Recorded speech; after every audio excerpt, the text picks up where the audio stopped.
Live from LeFebvre Stadium on the campus of Placer High School. Touchdown Production, celebrating our 13th exciting season of local sports television, is proud to present Placer Hillmen football. Tonight on their 2009 homecoming, your undefeated Placer Hillmen take on the Capital Christian Cougars. It's homecoming night celebration for the Placer Hillmen, and all the football action starts right here, right now. It's your NorCal Game of the Week.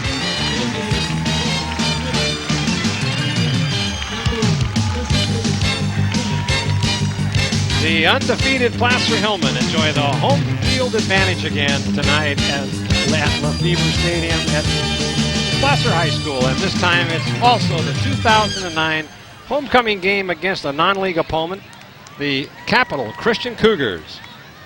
Good evening, football fans, wherever you are across our worldwide audience. This is Marty Mortensen along with color analyst Paul Brown. Our director tonight in the Commander 3 is Sean Kashesky, and of course, the rest of the Touchdown Production sports team has made the trip to Placer High School for tonight's homecoming telecast. You gotta love homecoming, Marty, and if you remember, the last time we saw these Hillmen, it was their home opener, and since that time, the Hillmen have reeled off 5 straight victories, including 2 league wins, to remain perfect this season. And the Hillmen have shown no signs of slowing down, Paul. Their lowest output has been 31 points so far this season. Placer has had 2 games with over 40 points and a dominating 61-point output against league rival Mesa Verde. That's saying something too, but you know, this Capital Christian Cougar team comes in here tonight 3-2 and are 2-0 in league and have given up only 124 points while scoring 168. And this compares to the Hillmen, who have given up only 104 points and scoring 215. So, Paul, we are in store for a great game here tonight, and we have been telling you that all of our Game of the Week telecasts are now on the internet each week and on demand at www.nevadacountytv.org. And secondly, we have 2 trucks for this football season, giving you great coverage. And while we're here at Placer tonight, Jim Adams and Michael Strong are up at Nevada Union High School as the Miners host the Valley Vikings on the first season game. So the teams continue to prepare for the opening kickoff. We'll pause to remind you that you're watching exclusive coverage of Placer Hillmen football on the Touchdown Sports Network. Gold and silver are more important as a part of your investment portfolio more now than ever before. There's inflationary pressures. China alone could push the gold price more than double from $1,000 to $2,000 an ounce. Hi, my name is Jason Hommel, and welcome to the JH Mint. Here at the JH Mint, we have all sorts of gold and silver. We have about 200 ounces of gold. We have about 20,000 ounces of silver or more in stock. We also assay or scrap gold jewelry and placer gold, and we will be here for all of your gold and silver investing needs Monday through Friday, 10 a.m. to 5 p.m. Mike Bratton is the neighbor you can count on for your most important insurance decisions, 24 hours a day. The first step begins with a phone call. Hi, I'm Mike Bratton, your good neighbor State Farm agent, and I look forward to hearing from you. Since 1984, my team and I have been educating clients and developing long-term relationships through personalized and professional guidance on their insurance programs. We will put you in the driver's seat and strive to enhance each encounter you have with us. Like a good neighbor, State Farm is there. Your car or truck is an extension of your personality. Chuck Cavros knows this, so Top This delivers truck and auto attitude every day with in-store displays featuring thousands of products from WeatherGuard, DZ, Bracket Truck Racks, along with a large selection of aftermarket performance products, all from the top manufacturers. So give your car or truck the attitude it deserves at Top This Truck and Auto Accessories.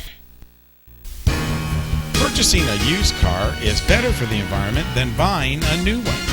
That's right, the energy it takes to create a new automobile versus one already built is substantial. So when you choose a used vehicle from Keith Kerwin and Todd Slover, you're helping the environment by consuming less energy. At Pioneer Motors, every car is handpicked, Carfax checked, inspected, and detailed. Pioneer Motors, 1611 Main Street in Grass Valley. Bob and Kurt Pinkham have been serving your carpet needs in Grass Valley since 1977. That's over 50 years of experience. Their new 3,500 square foot showroom is stuffed with the latest designs in carpet, vinyl, hardwood, and ceramic tile flooring products from all the top manufacturers, with many products in stock in their huge 3,500 square foot warehouse. It's Bob's Discount Carpet in Grass Valley. Well, it's homecoming night here, Paul, as the freshmen and sophomore floats have gone by. It's an animated Disney movies theme tonight. The freshmen were The Little Mermaid, and the sophomores are featuring The Lion King. The juniors are doing Aladdin, and the seniors are doing Peter Pan. So exciting homecoming activities here at Placer High School. You got to love homecoming, Marty. It's a time that, and you know, Placer High School here, the community really rallies around their sports. I don't remember a game that you and I have come to, regardless of the standings, where the stands aren't full of these good Placer fans and parents. And this year and last year, they've really put on a great show because they've had great football teams, Marty. Certainly correct there. And we've got a good game on hand tonight as the Placer comes in 5-0 against a 3-2 Capital Christian. And these Cougars have already beaten Bear River earlier in the year, so let's see how Placer can do against this Capital Christian team. From the senior class. And you know, while we watch these floats go by, let's enjoy with the parents and the student body of Placer High School as we watch the floats of Homecoming 2009.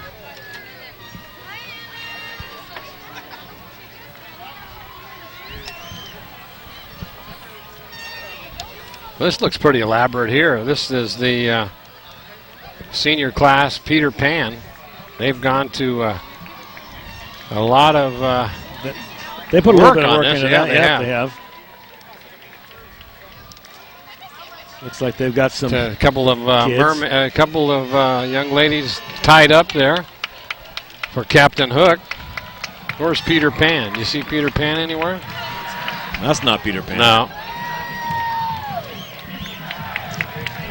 I don't think those kids waving the little leaves there are seniors, but they must be add-ons for the float. Don't the seniors always win these things? I know they do. It's just it's kind of like foregone conclusion. Yeah. All right, we'd like to tell you that you're watching exclusive coverage of Placer Hillmen football on the Touchdown Sports Network. Please report to the south goalpost where the JV team was. And we'd like to tell you that tonight, this show is underwritten by Hanson Brothers Enterprises. Hanson Brothers Koufax is ready to help beautify your outdoor world. At Hanson Brothers Koufax, you'll find a selection of landscape and masonry products, retaining walls, and stepping stones. Now, just added at Hanson Brothers, Koufax is HBE Rentals. HBE is a full-service rental facility, just like the one in Grass Valley. That's Hanson Brothers in Koufax. Now they have everything for the outdoor landscaping, and combined with HBE Rentals, they're proud to be a part of the Koufax community. Hanson Brothers Enterprises.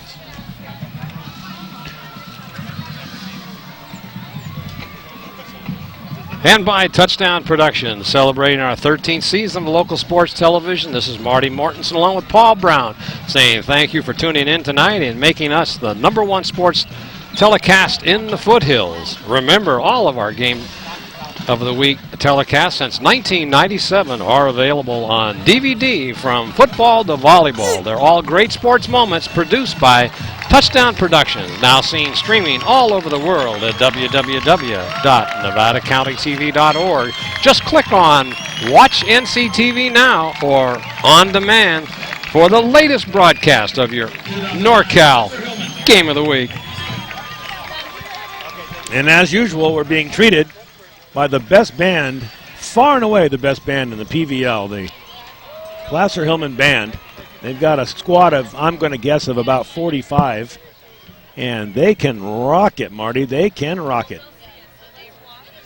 They certainly can, as the band comes down the track. The Placer Hillmen are out on the field warming up. They've got a big squad again this year and a lot of depth. 5-0 their record so far. 2-0 in league play. So they're doing having another great season. All right, you'd like to remind you that you're watching exclusive coverage of Placer Hillman football on the Touchdown Sports Network. You're always close by your neighborhood Ace Hardware in Auburn, located on Highway 49 at Luther Road and locally owned and operated for the past 12 years by Mike Bryan and his family. Neighborhood Ace has teamed up with the buying power of Ace Hardware to bring you the largest selection of products for your home and business. And at Neighborhood Ace, they're always ready to talk about the latest Hillman victory at Neighborhood Ace Hardware. The Painter family has been taking care of feeding Nevada County families since 1959. And in October, we'll celebrate 50 years of service to you.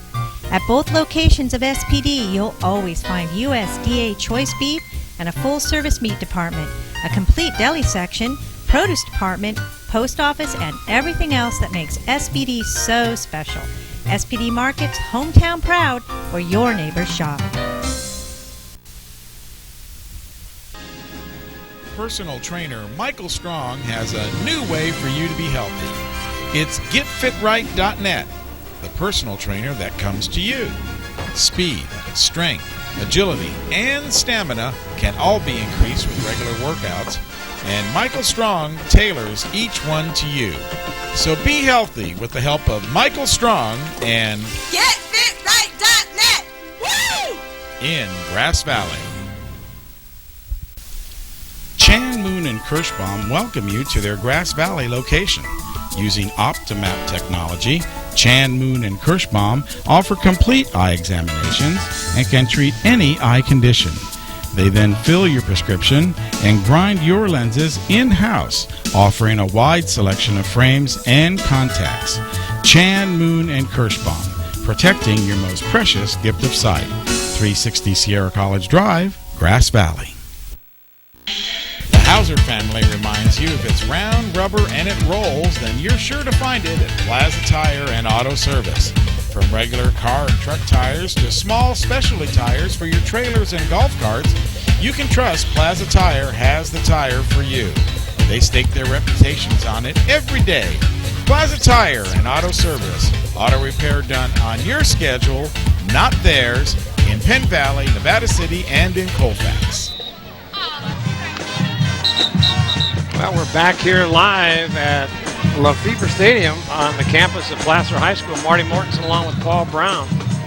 And waiting for another exciting football game. The floats have all gone by, Paul, and now the band's playing. The players are warming up. It doesn't get any better than this on a Friday night, does it? It really doesn't. You know, we're going to see a great football game tonight, Marty. Both of these teams throw for a lot of yards. We should see a real display of passing tonight. Let me go over a couple of stats here. Capital Christian is averaging 206 yards a game, passing yards. Placer, on the other hand, is averaging 118 yards a game. So obviously Capital Christian is using the pass a bit more than Placer, but is intent to throw the ball rather than run. The national average, if you're interested, is only 103 yards a game for all of the national football teams across the nation for high school. Running-wise, as you can imagine, it's very lopsided. Placer is running for 326 yards a game. And we've watched them, this is our third game, I suppose, Marty, and we've seen them run all over a couple of very, very good defenses. So their running game is quite excellent. We're going to see Asher Gosmer tonight and Josh Turney as the primary running backs and ball carriers for Placer. Capital Christian, on the other hand, is 177 yards a game, and so they do have Keith Johnson that is doing the majority of the carrying with James Lee at quarterback.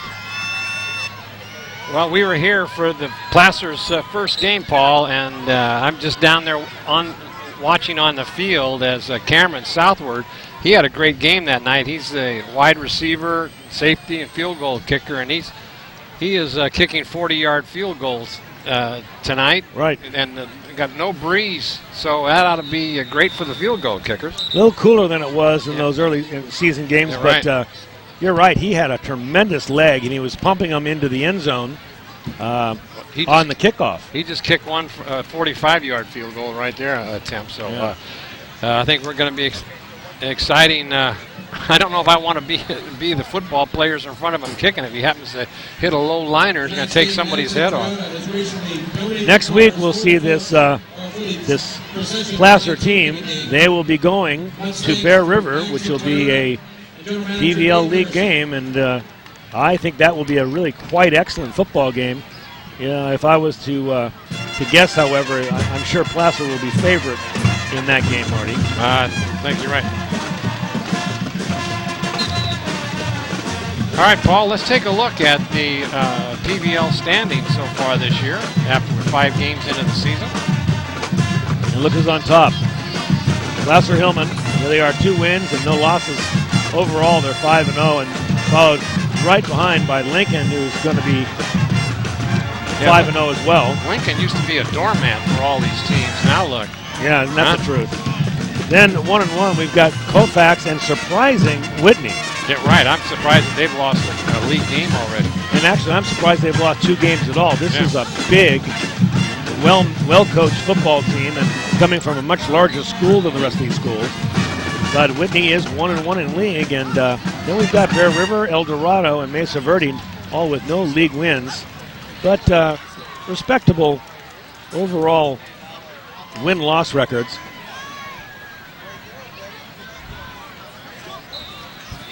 So there is your PVL standings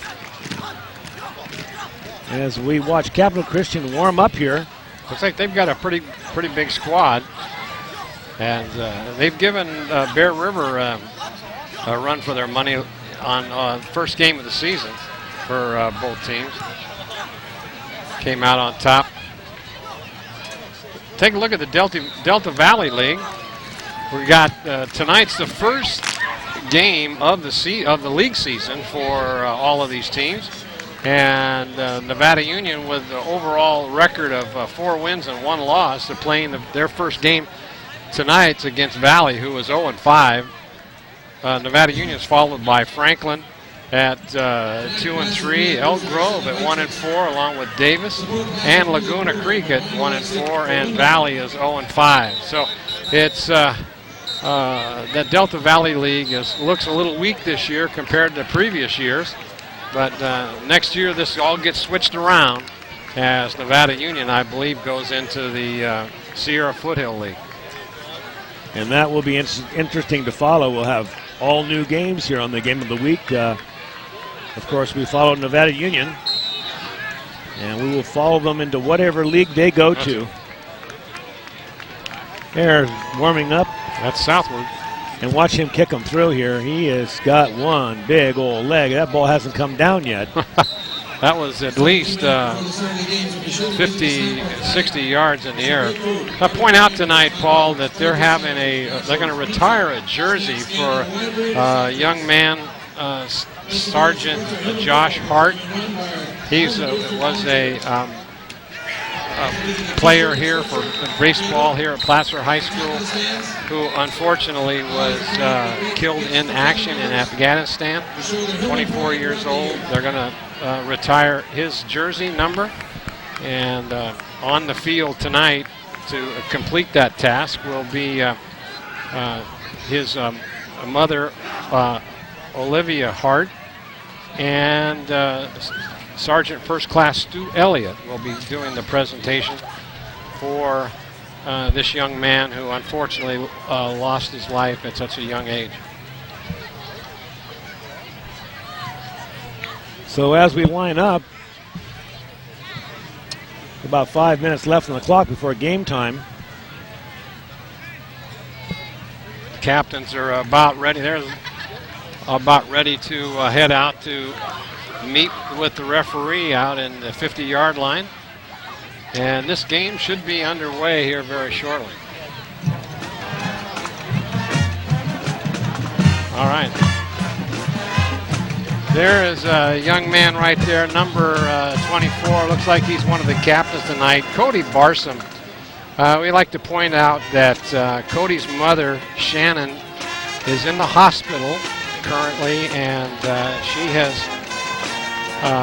suffered a stroke. But the word is tonight that she's making great progress, and we'd like to wish her all of the best from Touchdown Productions, and to Cody. Her son is out here playing with his mother in the hospital, so we like to point that out, and let's hope Cody has a great game tonight for his mom, who is also listening on the World Wide Web with the K-High with Feed to 4. So best of luck to Shannon Barson, is in the hospital. So the captains are meeting at midfield, and you can see with his back to us, there's number 22 for the Placer Hillmen, and that is Asher Gosmer, who, like I said, will do the majority of the ball carrying tonight. He's also out there with Josh Klum, number 11. Number 58 on the field for Placer, Jake Turney, and we'll be calling his name a lot on defense. He does the linebacker duties, and it wouldn't surprise me if he had fewer than 10 tackles tonight. Yeah, he's quite a player. We saw him last time playing in the defensive tackle slot along with tackle on the offensive line. So he's going to be a force to be reckoned with out there. And then we've got number 62, Connor McKenzie, who is the tight end and a defensive end too. You'll see him on the left-hand side of the line defensively, and he is a force to be reckoned with. You wait and see him play. So that'll be your Placer team and their captains. Capital Christian has won the toss. Capital Christian won the toss. They declined to get the ball at the start of the second half. Placer will be receiving. They'll be defending the south goal. And we're about ready to start this ball game, but first we're going to all stand for our playing of our national anthem by the Placer Hillmen band in full regalia tonight, Paul. So the captains go back to their respective sidelines, and they might have the presentation first of the jersey. Number 13. Ladies and gentlemen, your attention please. The Placer High School football family lost one of its own this past week. Sergeant Josh Hart, Placer High class of 2004, was tragically killed in Afghanistan while serving his country, the United States Army. Josh was an All-Sierra Football League outside linebacker for the Hillman in 2003. Our thoughts and prayers go out to his wife and family. At this time, please give your attention to the Placer sidelines as Coach Joey Montoya presents the Hart family with a Hillman jersey and plaque on behalf of the football program, Placer High School, and the great city of Auburn.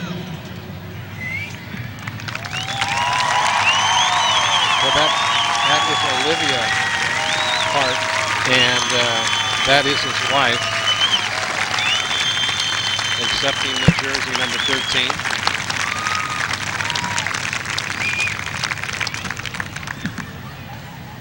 We'll have a moment of silence. Hillman Nation, please join us as we honor Sergeant Josh Hart with a moment of silence.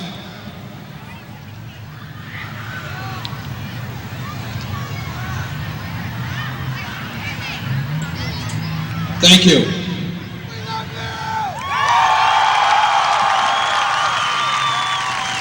Please remain standing as the Placer Hillmen Band honors our country with the national anthem. We'll now have the national anthem by the Placer High School Band.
another great rendition of the national anthem by the Placer Band. We'll get to see them at halftime perform. But right now, it's time for some football, huh, Marty? Yeah, we're ready. All the pomp and circumstances behind us. We've seen the floats and the homecoming queens and kings. Well, they haven't announced those yet, but we'll see what happens here. Lost my fence.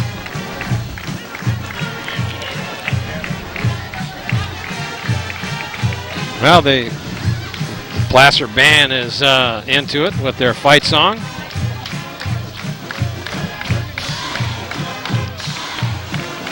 Cheerleaders doing their thing, and we're ready for a football game, Paul. Lining up to kick off, we will see the Capital Christian team.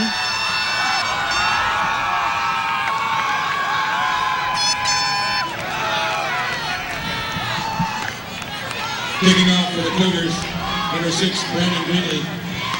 Back deep. Brandon Greenley will be doing the Cameron southward back to receive.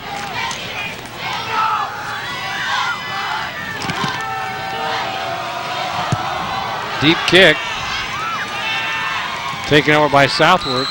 Oh, he stepped into the end zone. The ball will be brought out to the 20-yard line. It'll be 1st and 10, Placer. And it's all high school football. If they step into the end zone or they kick the ball into the end zone, there will be no return. It's too bad, too, because he had about 25 yards of nothing in front of him. Yeah, it was kind of a low kick, a long one, but kind of low. Oh, I knew you were going to get into that chocolate chip cookie eventually, Marty. Well, I was eyeballing it. Well, here, help yourself. All right, here's the first play. Handoff over the left side. Goes for about 2 yards.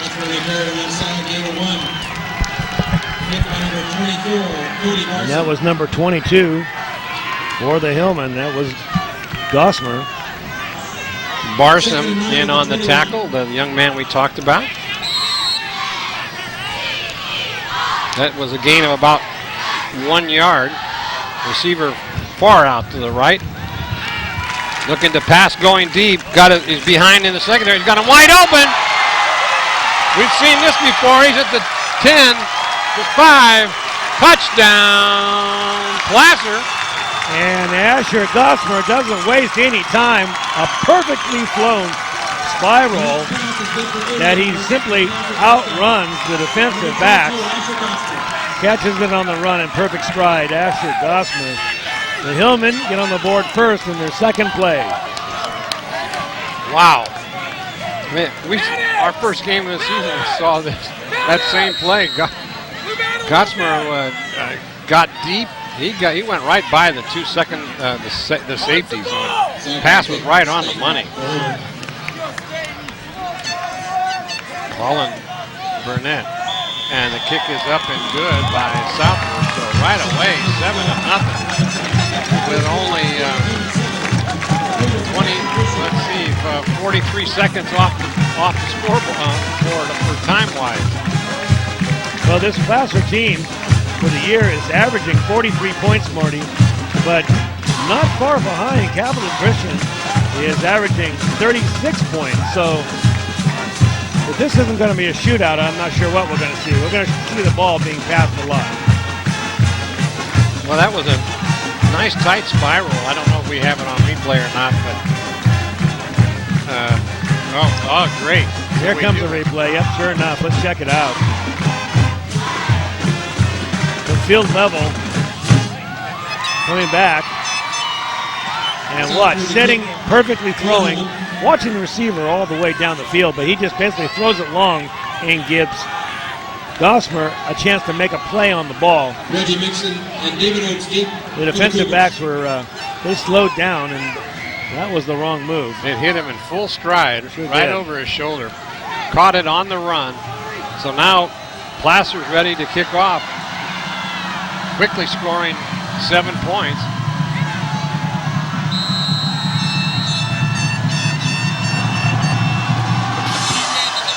Oh, the offside. That'll move it back 5 yards. Coming over and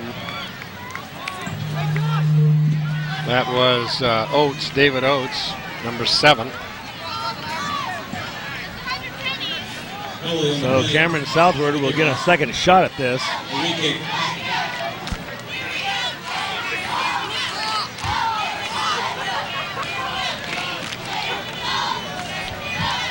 Southward put up a spinner that time. He got a little under the ball. Had to take a stutter step right before he kicked, and that, I think, fooled his offensive special teams. Yeah, they jumped out across the line before it was time. So Reggie Mixon and David Oates.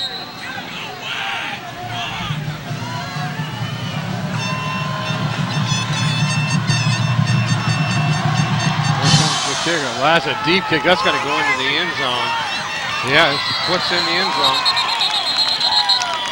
Well, that was a 35. Wow. Try 65 yards, huh? Strong leg. I'd say so. 65 yards in the air. That's a weapon. It certainly is. That means that the teams are always going to start on their 20-yard line because there will be no returns. Sure negates a 100-yard run back, doesn't it?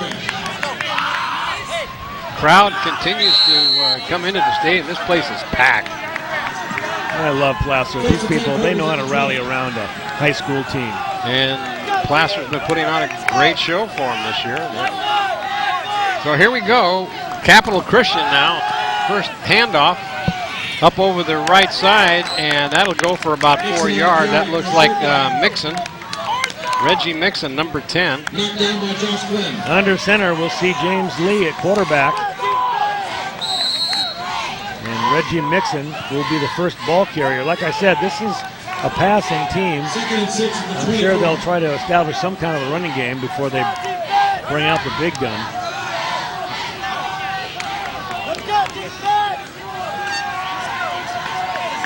So they've got 3 receivers spread out, 1 back in the backfield. Handoff up the middle, and that's going to go for about 4 yards. And as he gets up, I think, let's see. They're saying the ball went on the ground, but the ball was down. Placer recovers. I thought he was down, but apparently not. So Placer, capitalizing on the first turnover, has got the ball in great field position on the Cougars' 31-yard line, Paul. Well, they're not arguing about it on the sideline. That ball must have popped out before he went down, Marty.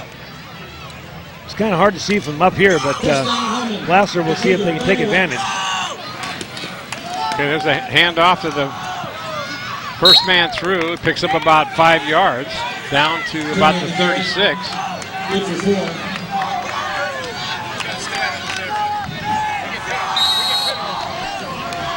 They've got this single wing, and I have a hard time following it. You and the defense. All right, a handoff around right in. And that doesn't go anywhere, but there might be a penalty on a face mask. Dalton Dyer.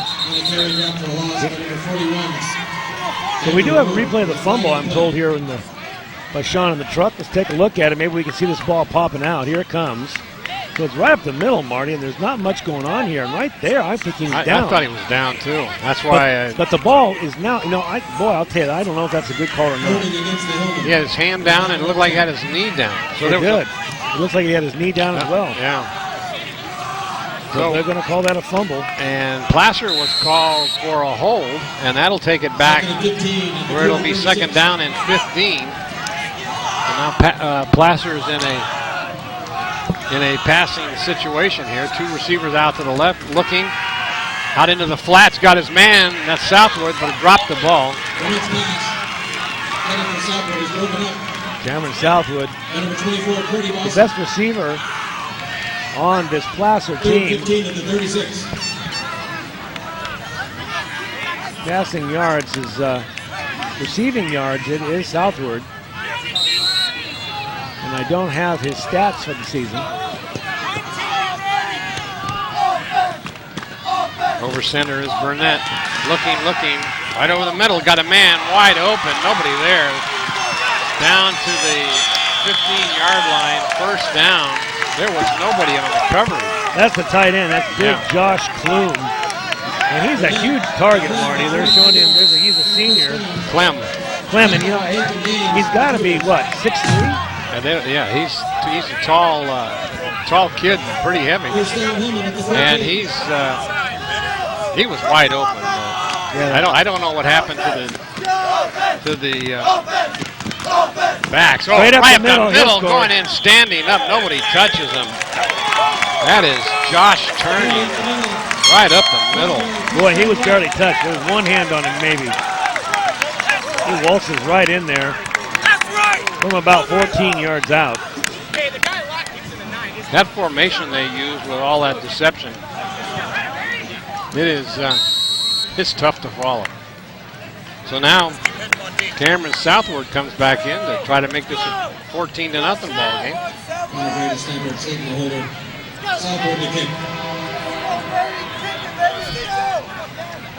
So Placer takes advantage of. That looks good, and it is. Takes advantage of the fumble. And they are on the board again. 2 quick scores here by the Hillmen. Only 9 minutes and 9 seconds left here in the first quarter. And, well, I'll tell you, we're talking about giving them a handicap here. Capital Christian's got their work cut out for them. They're having trouble picking up the ball, Marty. They're not sure which end is up as far as where that ball is going. That's why quarterback for the Hillmen, Clem is going to, Burnett, sorry, thank you, is having so much time to throw the ball. The linebackers are frozen in position, watching the deception behind the line. Yeah, no contest so far, as this Placer team is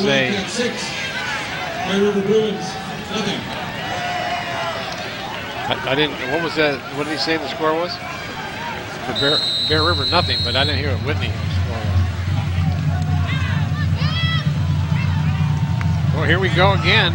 The Capital Christian team will get the football. It's going to go deep into the end zone. No, it's going to be short. Taking on the 2. Up the middle. Going to the outside. And then got the ball out to the 22-yard line. Brandon Pope came in there and put the hit on him. With a nice little polishing act off that. So, let's see if we can get Capital Christian to get on the board here, make a football game out of this, Marty. They can't put the ball on the ground again, that's for sure. Okay, we have a replay of that, of the kickoff, I believe. And you'll see Brandon Pope here come in and finish it off at the end. Working to the outside, never gets to the, and he actually, right here, actually he's out of bounds. Bang! Bang, he hit hard. All right, back to live action, going back to pass. Out into the flats, got his man. That is Glaudeman. And they move the chains. That first down for the Capital Christian. The coach for Capital Christian probably thinking he's going to abandon any running game. I'm a throwing football team. Let's throw this ball. Staten was the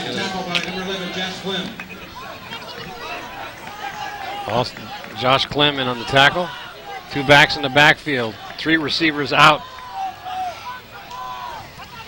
Going back to pass, looking right over the middle. Got his man. It's going to be intercepted. Tipped around the right side, and he slips and falls. That is nobody else but Cameron Southward.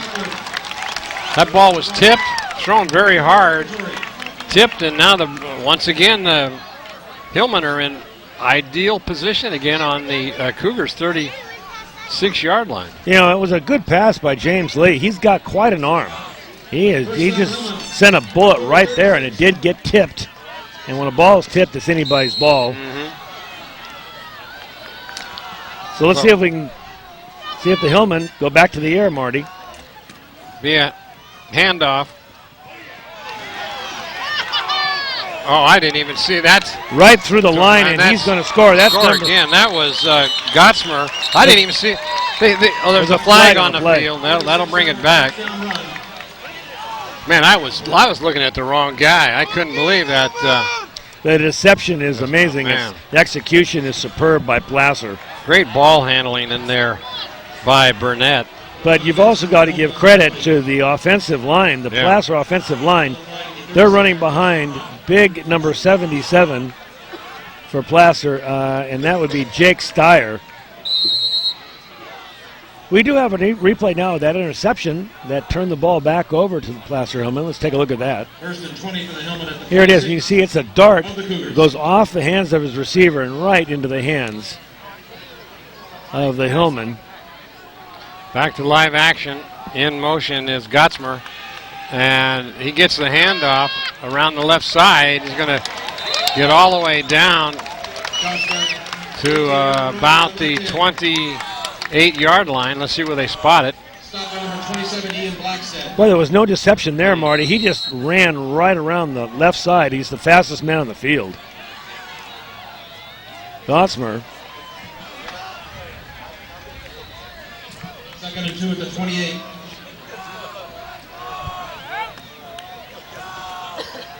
There's a handoff to the first man through. He gets, that's number 25, Josh Turney, gets the first down. Good for Hillman, first down. They'll spot the ball on the 25-yard line. First and 10, Placer. They're putting on a clinic, Paul. So far, Capital Christian just can't stop anything. 7:52 left to go in this first quarter, and it's been all Placer. There's a handoff to Dyer around the right side. Got a blocker, and he slips and on his cutback and gets about 8 yards. He had a blocker out in front of him, and then just lost his footing. You know, he had 2 or 3 blockers out in front of him. The defense just isn't reacting to where the ball is. He had a whole fraternity out there in front of him. I'm surprised. Had he not slipped, very possibly he could have scored. Easy.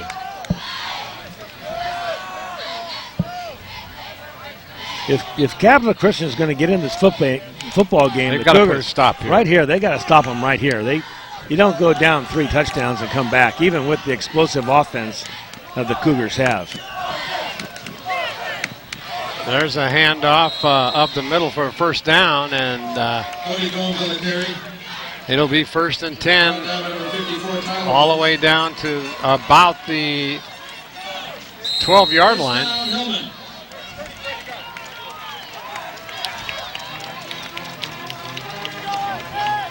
The only thing that has stopped the Hillmen so far has been penalties. Outside of that, they haven't made a mistake. Rolling out. Nice pass to out in the flat to Cameron Southward. Colin Burnett threw a dart. He really has become a quite excellent passer. Had great protection too, as Southward looked like he was heading right into straight into the goalpost, and all of a sudden he broke it off and went out to the left in the flat and was able to catch that ball right in his. So now it's first and goal. Handoff. Right side, and is he in? He is. He is. Touchdown. Placer. That Josh Turney gets his second touchdown of the game. And it's still in the first quarter.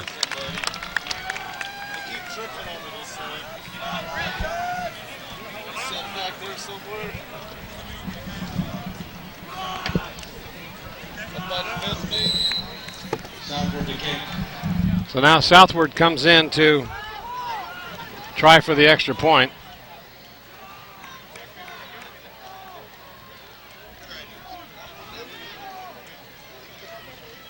High snap, put down, up and good. 21-0 with 6:07 left to go in the first quarter. And you know something, Capital Christian hasn't shown any signs of any defense at all. The best thing they could do now is get on the field and hold the ball. burn some time off this clock and keep their defense off the field. 2 turnovers, and Placer has taken advantage of both of them. Quick 21 points. Well, didn't the game we do here that first night was they scored 60 points or something? Yeah, and I believe the opponent scored about 50. Yeah, that's right. It was there were quite a few points scored. Okay, we've got a replay on that touchdown. It's basically a dive play, and you can see the offensive line. They're just not even tackling. No, they're just blowing them out, too. Yeah. I could have run through that hole, and that's saying something. So we'll get a kickoff. We'll see the most popular guy in the field, Cameron Southward. He's going to have a tired leg if this keeps up. Yeah, and that's going to be a squibber. It's going to go into the end zone right by David Oates, and they'll bring it out to the 20-yard line. We'll see how this works for them. They'll have it 1st and 10. Turnovers have been killing this Capital Christian Cougar team. They've had a fumble, and I have to tell you it was questionable, and then they had a tipped interception. And the Hillmen have capitalized on both. Support the boosters, the music boosters. Thank you.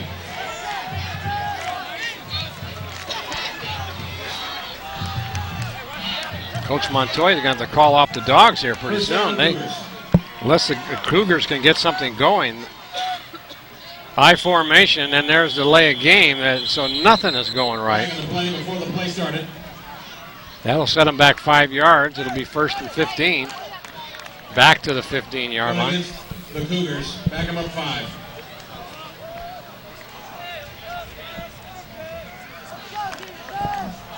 First and 15 from the road 15. This game could get out of hand real quick here, Paul, if they have another turnover.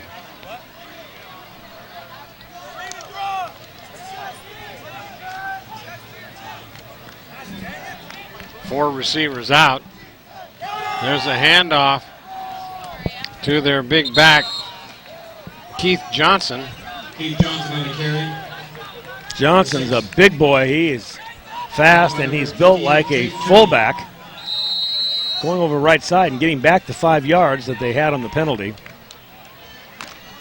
That'll bring up 2nd and 10.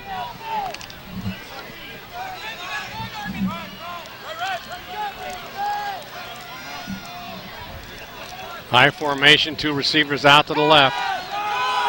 Draw. And, oh, man, he get hammered. Coming in. That was Josh Turney. Not only is he doing the offensive work, he's doing some heavy-duty defense, and now they got the player down on the field. He was hit really hard. And I'll bet you the player on the field, I think he's just got the air knocked out of him, would be my guess. No, I could be wrong. Yeah, his knee. He's in a lot of pain, looks like. Injury timeout.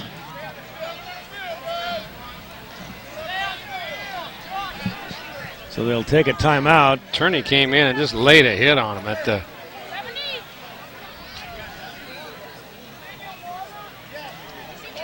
Never like to see this. No. It's like his right knee. They're going to get him up. Yep.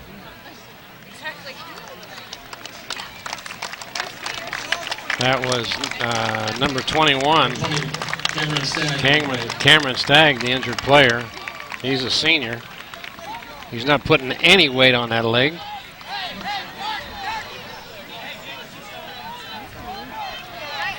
What? So it will be 3rd down and about 7.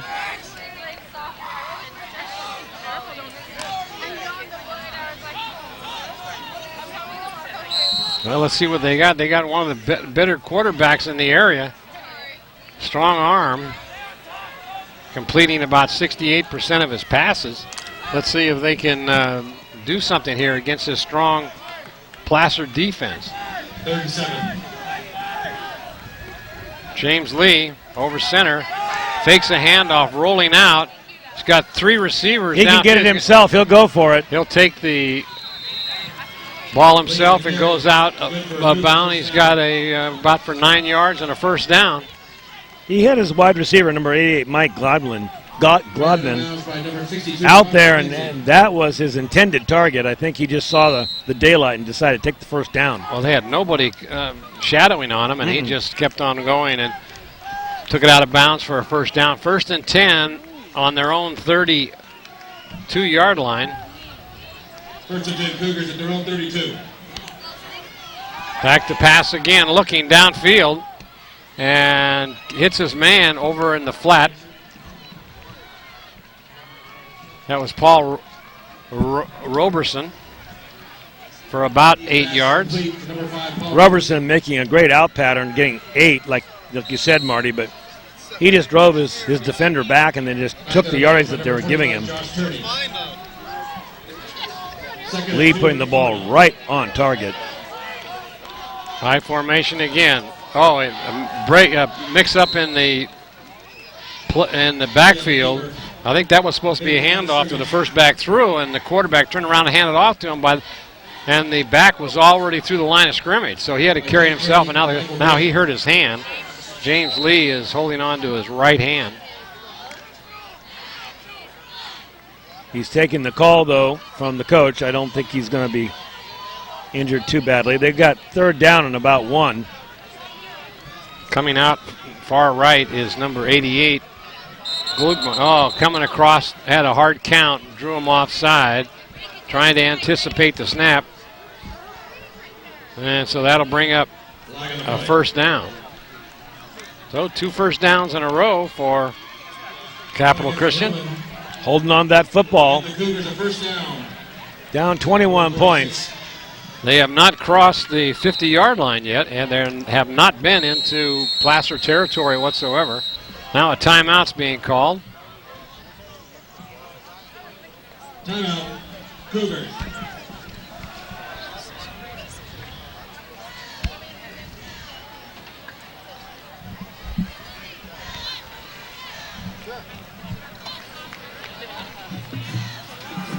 All right, we'd like to tell you that Touchdown Production is celebrating our 13th season of local sports television. This is Marty Mortensen along with Paul Brown saying thank you for joining us tonight and all through this football season.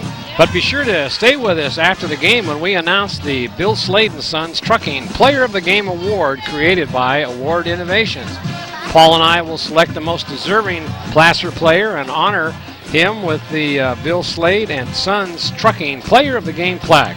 So stay tuned after the game for the Bill Slade & Sons Trucking Player of the Game Award created by Award Innovations, coming up immediately after this exclusive football telecast.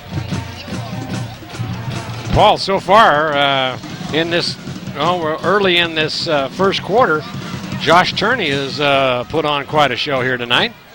2 touchdowns and some couple of great defensive plays. Look for Josh, number 25. So the Cougars come out now at their own 45, 1st and 10. Handoff to the fullback, and coming up and making the stop is Gajduchik. Art, defensive lineman, came up and senior and stopped that play for a loss of 2. So just when you think, there's Art going off the field, just when you think that the Capital Christian's got something going, Paul, they stumble a little bit, and that'll be it'll be 2nd and 12. Well, watch Glodman out to the left here. He wants to throw the football. There's a pass right over the middle. And that was right over the linebackers in front of the safety, and they got the ball all the way down to the Placer 40-yard line. It'll be 1st and 10. Mullins on the reception. That's a great play. It was a quick look in, a quick fake in the middle, and then a look in pass right over the middle.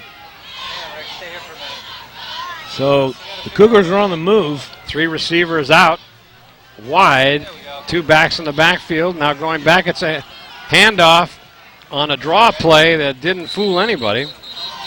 Maybe got a yard or 2.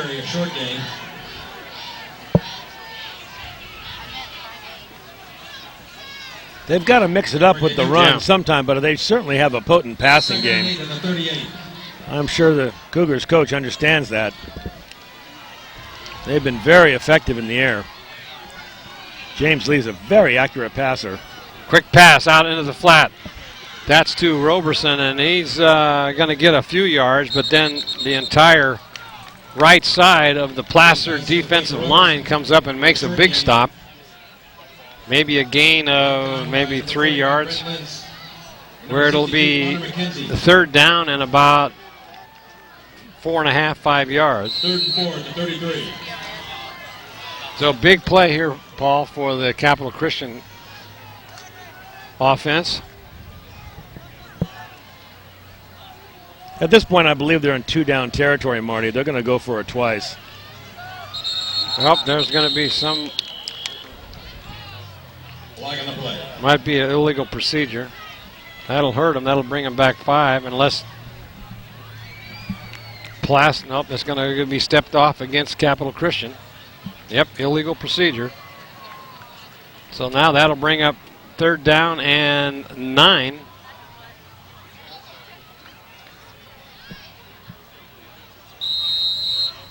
They're just kind of shooting themselves in the foot, Paul. With these penalties, interception, fumble, and they keep backing themselves up, Marty, but the last 2 downs, they've actually been able to bail themselves out with excellent passes. Now they're going to call timeout to talk it over. The coach comes out, talk to his offense, and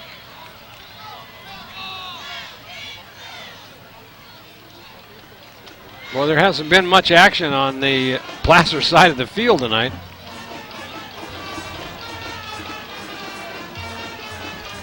The only thing on the Placer side of the field has been the kickoffs.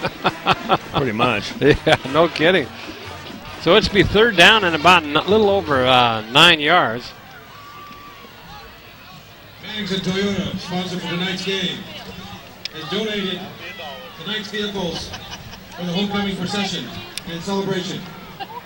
A special thanks to Mannington Toyota. So I'd like to tell you that this game is being underwritten tonight by Touchdown Productions, celebrating its 13th season of local sports television. This is Paul Brown, along with the famous Marty Mortensen, saying thanks for coming in, tuning in tonight, and making us the #1 sports telecast in the foothills.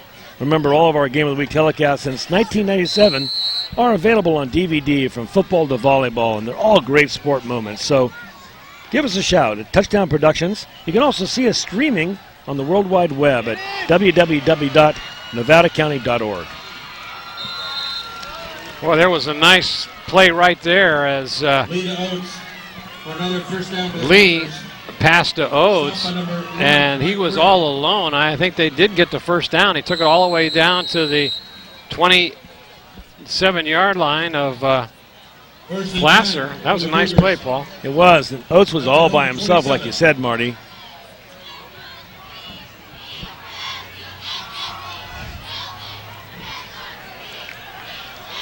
First and 10. Cougars on the march. Single back in the backfield, looking to pass. Got plenty of time. Right over the middle. Got his man. And that is Roberson again. Boy, Robertson is a good receiver. Oh, yeah. He's got good hands. He came across the middle. That's a dangerous pass. Right in behind the defensive backs. But James Lee led him perfectly, found that hole. And once Roberson got that ball, he was a load to bring down.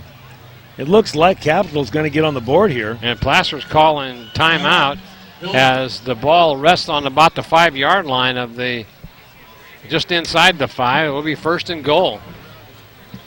Let's check that out. This is an excellent throw for a high school quarterback to find this seam. He gets time to throw, and he looks off the defender, then comes back to Roberson, who's coming across the middle now. Now watch this throw. It's way out in front of the, and he hits him perfectly right on a dime between defenders. Now it's tough to bring him down coming over and stopping his tourney. Finally pulls him down about the 3. Along with Lentz. Lentz has been making a lot of tackles this year.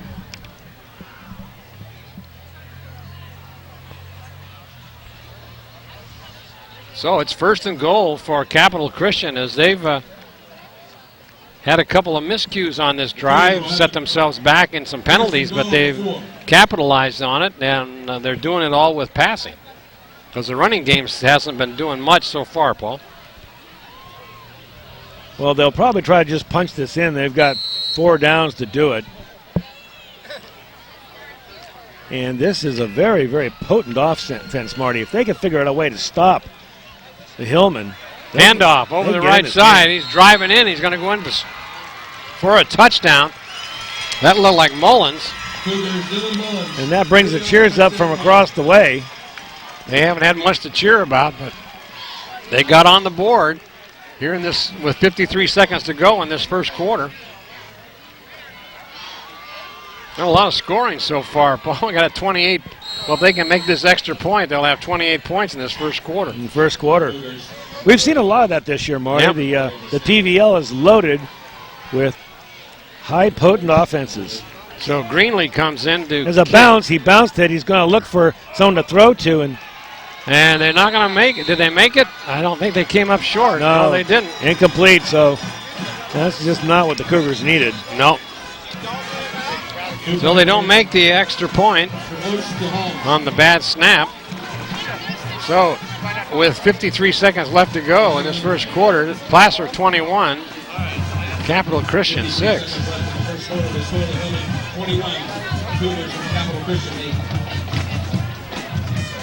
Oh, they did make it. I thought that, no, that can't be right. I think did they wave that off? I believe they waved it off, but the scoreboard does show 8 points. I didn't think so. Well, we'll see. 6 or 8, good point. We'll have to see what they say. I thought I saw them wave it off as incomplete. Let's see. We're going to have a call on the field. Yeah. The personal foul. It's declined.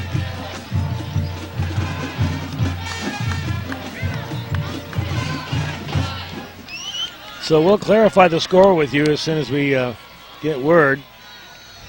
And the Hillman will receive.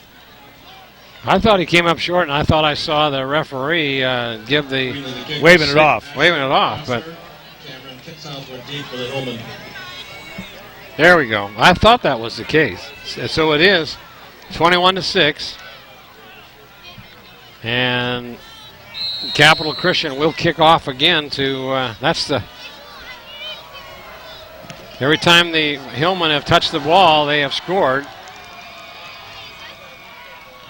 on their possessions. Now they have the fake handoff, and he's going to get up a good return up to about the 25-yard line.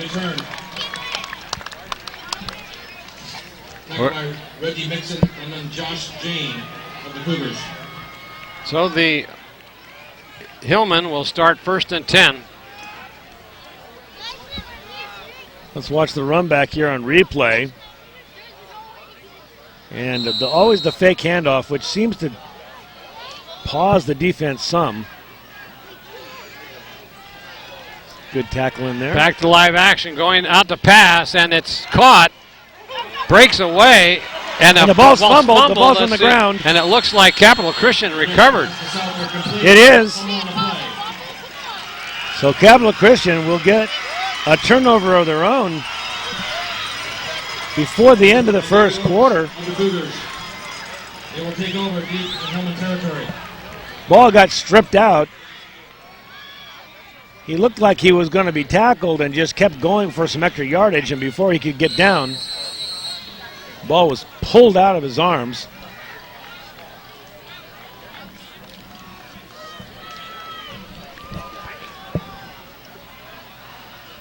Now back on offense, Capital Christian with a chance to put another drive together.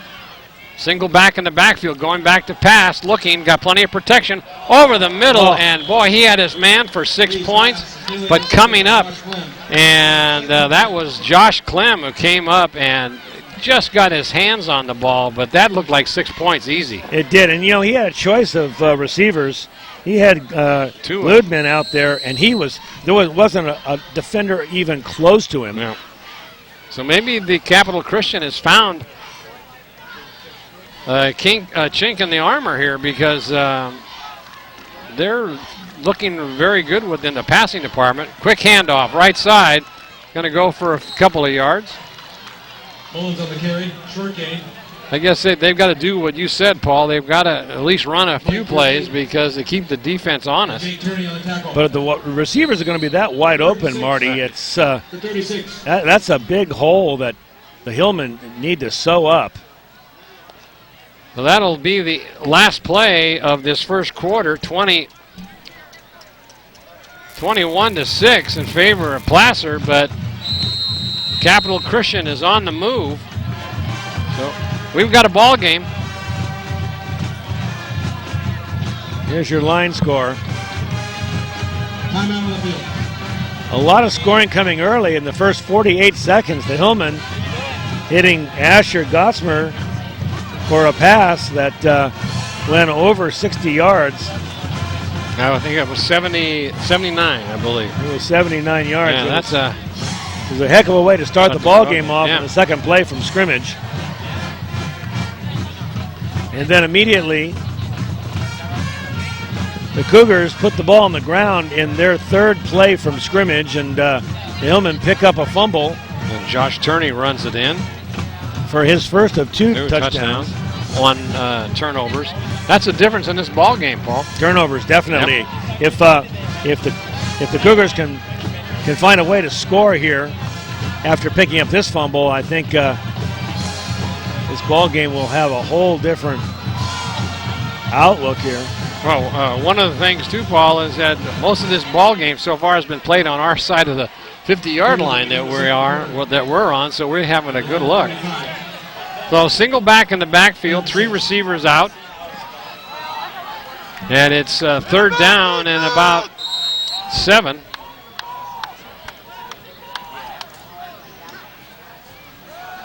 Quick pitch on the left side, trying to sweep it, and can't turn the corner as coming up. Stopping that play was, looked like McKinney and Gosmer on the tackle. I believe they're going to go for it here. Punting the ball in this position doesn't do a lot of good unless you can put it out of bounds. So let's see what they come up with. Maybe 4 yards to go for the first down.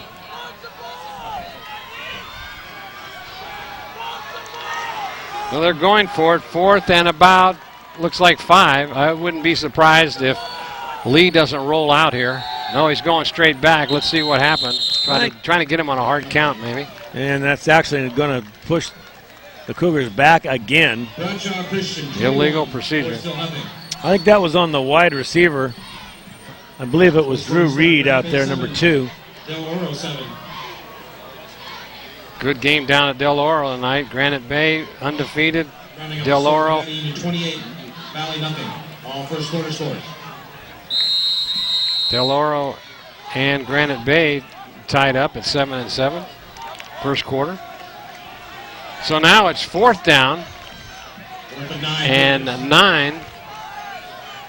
2 backs in the backfield, 2 receivers out, looking in the pattern over the center. Plenty of running room. Gets by 1 tackler. He's going to take it on down to about the 25-yard line. He did that all on his own, Paul. He did. It was a screenplay right over the center, and using the little blocking that he had, Marty, found a hole. That went to Drew Reed. Eluding the only tacklers there. Big play by the Cougars. Big play to keep this drive going. So that was 4th and 10 at the 25. long, and they pick it up.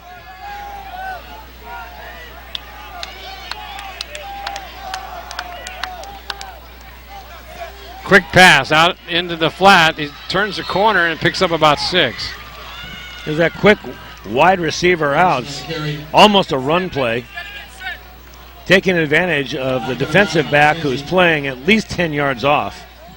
Kind of hard to defend that type of play when the defensive back is playing that far off the receiver. Thank you.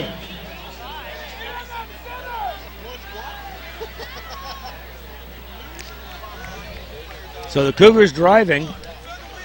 2nd and 5.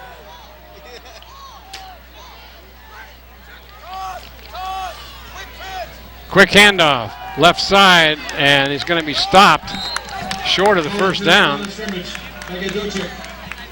That was Mullins, the ball carrier. Mullins is a pretty good load. He's a good fullback. 205, 6'1" senior. 3rd down.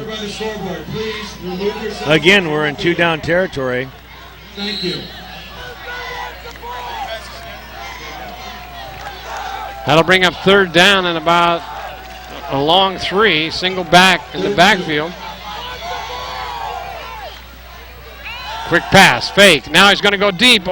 He's got his man. Touchdown. Touchdown, Capital Christian. Great execution on the play by the Cougars. Faking that quick pass to the sideline, Marty, and then waiting for his receiver to clear and finding him all by himself right at the goal line. He managed to push it in. So this has turned into a ball game.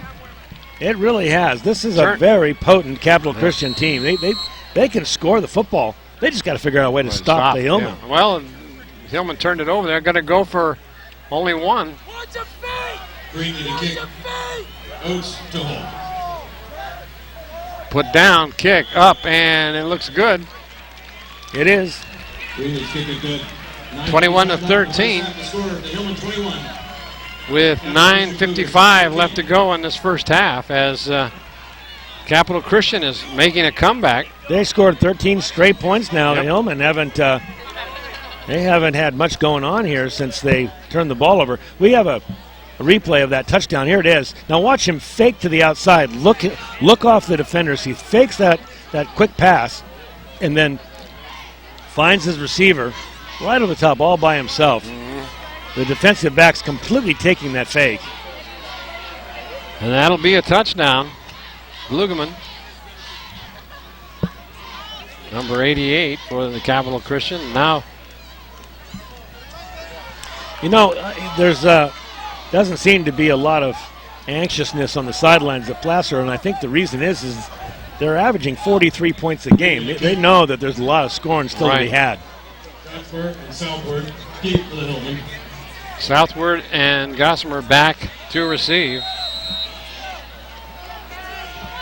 There's a good shot of Southward.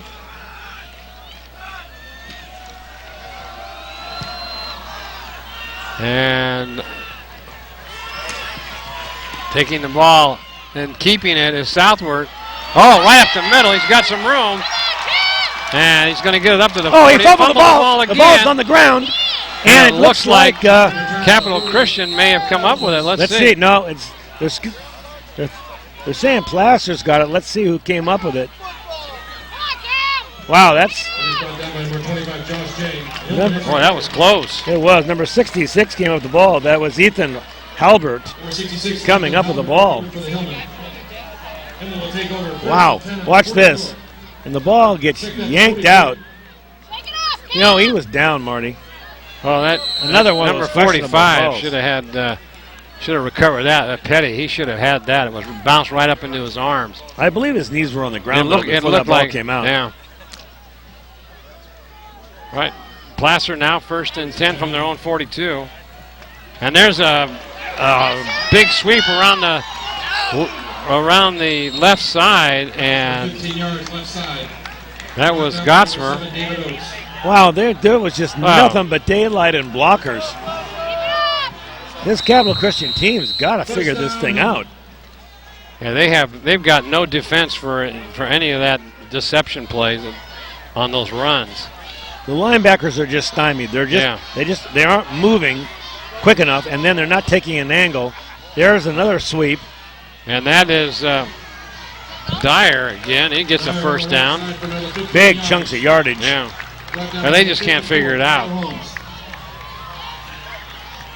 And another first down for the Hillman at the 32 of the Cougars. Well, the ball now down to about the 32-yard line of the Cougars, and Placer once again on the march.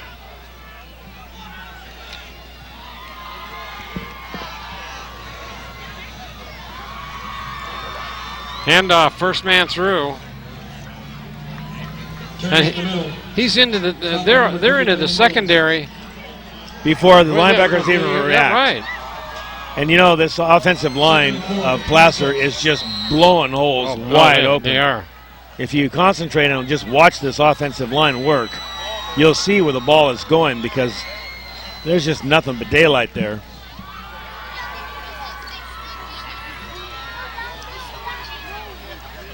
Over center again. Now it's a cross buck.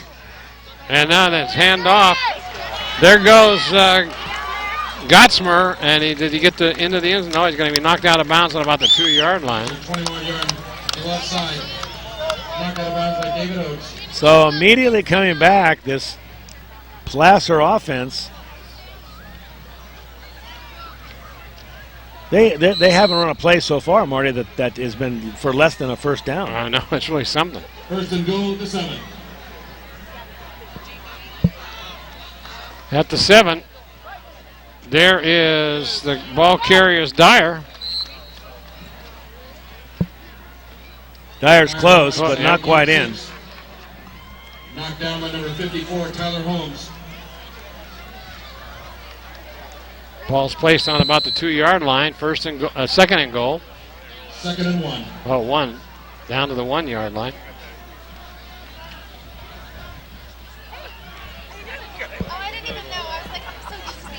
Handoff that time to Turney. Did he get in? It looks like he did. Yes, he did. It's touchdown Placer. Third touchdown of the game for Josh Turney. On the right side for Hillman touchdown. So Turney having a field day. Marty, this is wild. It certainly is. He's the go-to guy on the short yardage situation. It's like there's no defense on the field at all.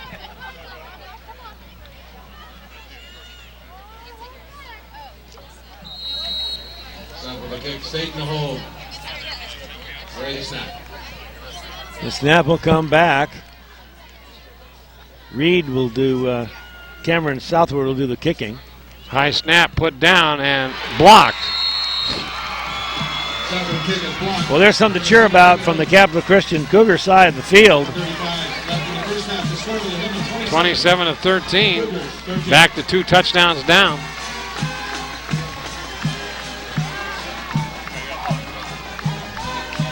Seven minutes and 35 seconds in the first half. 27-13 Placer. And I think we're going to see a lot more scoring before this is over. Here's a replay of the touchdown, Marty. Let's take a look at Turney going in. Watch this. Just a straight handoff, and he just starts over right tackle and then cuts back to the inside, takes it in for the 2 yards. And there it is. And the extra point was blocked, 27-13. Anderson Toyota sponsored tonight's game and donated the cars for the concession for the homecoming. So the Placer Hillmen will line up here, kick off. We'll see the leg of Cameron Southward once again. Dave Harrison.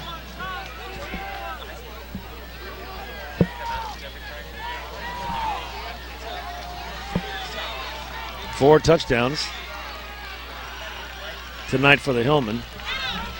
And we've still got 7 minutes and 35 seconds left in the half.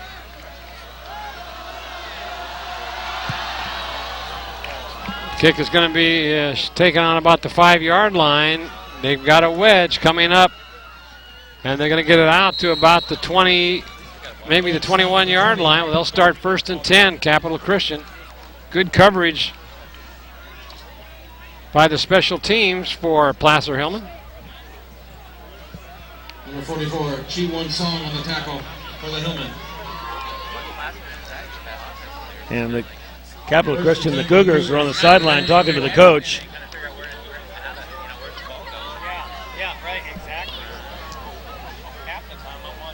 Single back in the backfield. A couple of receivers out to the left. One out to the right. Quick drop. And passed out into the flat. And that'll be good for a first down. Was that Roberson again? I believe that was Roberson, yep. He's a big target, and I'll tell you what, the quarterback is just having his way as badly as their defense is playing. Their offense is quite good. Yeah. This guy, James Lee, has as good an arm as anybody we've seen all season, Marty. Certainly does. And he's a senior, 6'3", 175. Got a good look at the field. There's a handoff taken by the single back, and he's down on the ground. He maybe picks up a yard at the most. By Caleb Mitchell.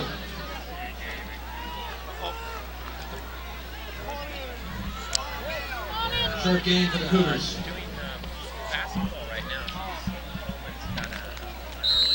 Second down, about 8. Second and 8 and 38. Look for a pass here to his wide receiver. Fake handoff right over the middle, got his man. Oh, he dropped the ball.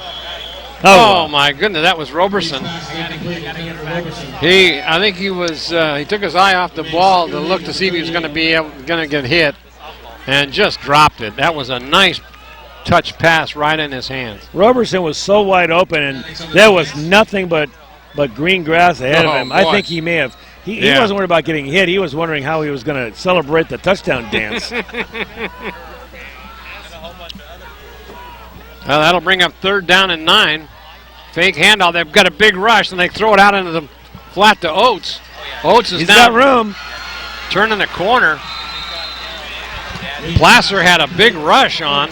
That was a cross-field screen, Marty. He faked to the right side, let the defenders in, and then threw it over to Oates, and Oates crossed the field. I've never seen that before. Well, didn't have anything to the left, so he went to the right. Yeah, that's the second time they've run that play tonight, Paul, and they picked up big yardage both times in critical 3rd down situations. 6:03 and counting here for the first half. 27-13 in favor of the Placer Hillmen. Well, they into the neutral zone, and they're quick handoff up the middle. Big yardage. Goes for about 5. Mullins on the carry. Hit by number 58, Jake Turney. Mullins, the ball carrier, brought down in there by Turney. And Josh Flynn on the assist. Cougars looking for that quick right up the middle, trying to work a few of their running plays in, but their wide receivers are running just wide open. 2nd down and 6. Quick pass out into the flat. And is he going to get the first down? Yep. Yes, he does. That's Roberson again. Across the 40. Another first down. Roberson seems to be his favorite receiver tonight. McKenzie ran him out of bounds. McKenzie on the tackle.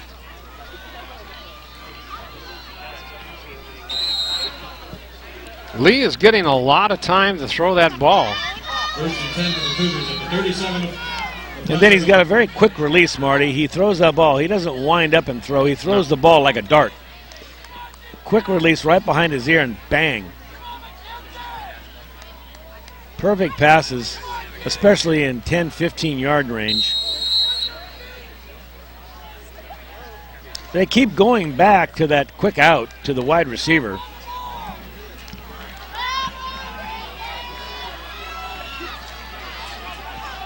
Now it's 1st and 10 on the Placer. Has a handoff for a couple of yards. That's about it as the Placer Hillmen swarm in. There's a penalty flag. That might be against Placer. I would guess it is. Coach Montoya is not happy. He threw up his arms. That could cost them 15 yards, either a face mask or a personal foul. Well, they're talking to the captain, the Placer captain. It's going to be a personal foul. So that'll cost them 15 and a first down. Boy, you can't be making those kind of mistakes. I mean, the ball carrier was tied up. There's right. just no reason for it. So that'll take it all the way on down to about the 15-yard penalty. Placer 20-yard line, where it'll be 1st and 10. 13-10 Cougars. Cougars got a chance to get in for a score here with 4:38 left in this first half. Marty Mortensen along with Paul Brown saying thank you for joining us tonight. We've got an exciting ball game. Two receivers out to the right. Single back in the backfield. Lee over center. Roll straight black. He's going to get plenty. Oh, he got creamed coming up and making that's the big McKenzie came in and really sacked him for about a 9-yard loss. He made a pump fake, Marty, and that play took a long time to develop. Yep. He couldn't find a receiver open immediately, and so he looked over to the left and then he looked to the right, and that just gave the defensive Placer too much time. Here it is here. You see the end of that play. Yeah. Good defensive play in there by Connor McKenzie. But not to worry, it's only 2nd down and 20. First down, now there's going to be a delay of game. Yep, that's the second time that Capital Christian has been called. Delay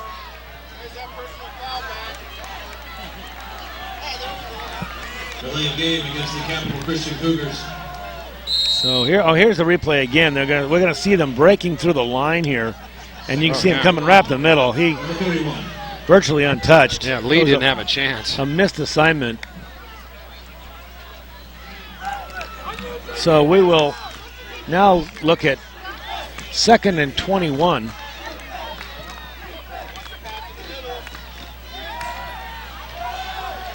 Looking deep, he's got his man, throw it out of bounds. That'll bring up 3rd down. Number 88, Mike Laudeman was the intended receiver. Lee really having nothing to throw at there. Throw the ball out of bounds. Throw it in the general direction of Gluterman, but I think sometimes the best throw is no throw. Yep. I think he just threw that one out of bounds. Here we go. What kind of play you call here on 3rd and forever here, Paul? I would call another one of those screen passes that seem to work. Over the middle, got his man. And he's going to get down to about the 15-yard line where it'll be 4th down and 5. Scrum in the middle of the field. They picked up a lot of yards there, about 14 yards, I believe. They'll still be short. It'll be 4th down, Marty. See where they spot it. They give it to him down at the 16-yard line where it'll be 4th down, and now a timeout's going to be called by Placer. So Placer will think things over. Good time to take a timeout right here. 3 minutes left in the half. And they'll all get a drink of water. All right, Touchdown Productions celebrating our 13th season of local sports television. This is Marty Mortensen along with Paul Brown saying thank you for tuning in tonight and making us the #1 sports telecast in the foothills. Remember, all of our Game of the Week telecasts since 1997 are available on DVD. From football to volleyball, they're all great sports moments produced by Touchdown Productions and now seen streaming all over the world at www.nevadacountytv.org. Just click on Watch NCTV Now or On Demand for the latest broadcast of your NorCal Game of the Week.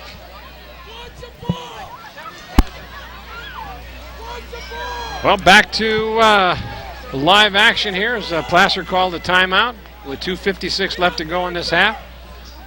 And it's 4th down and about, looks like 7.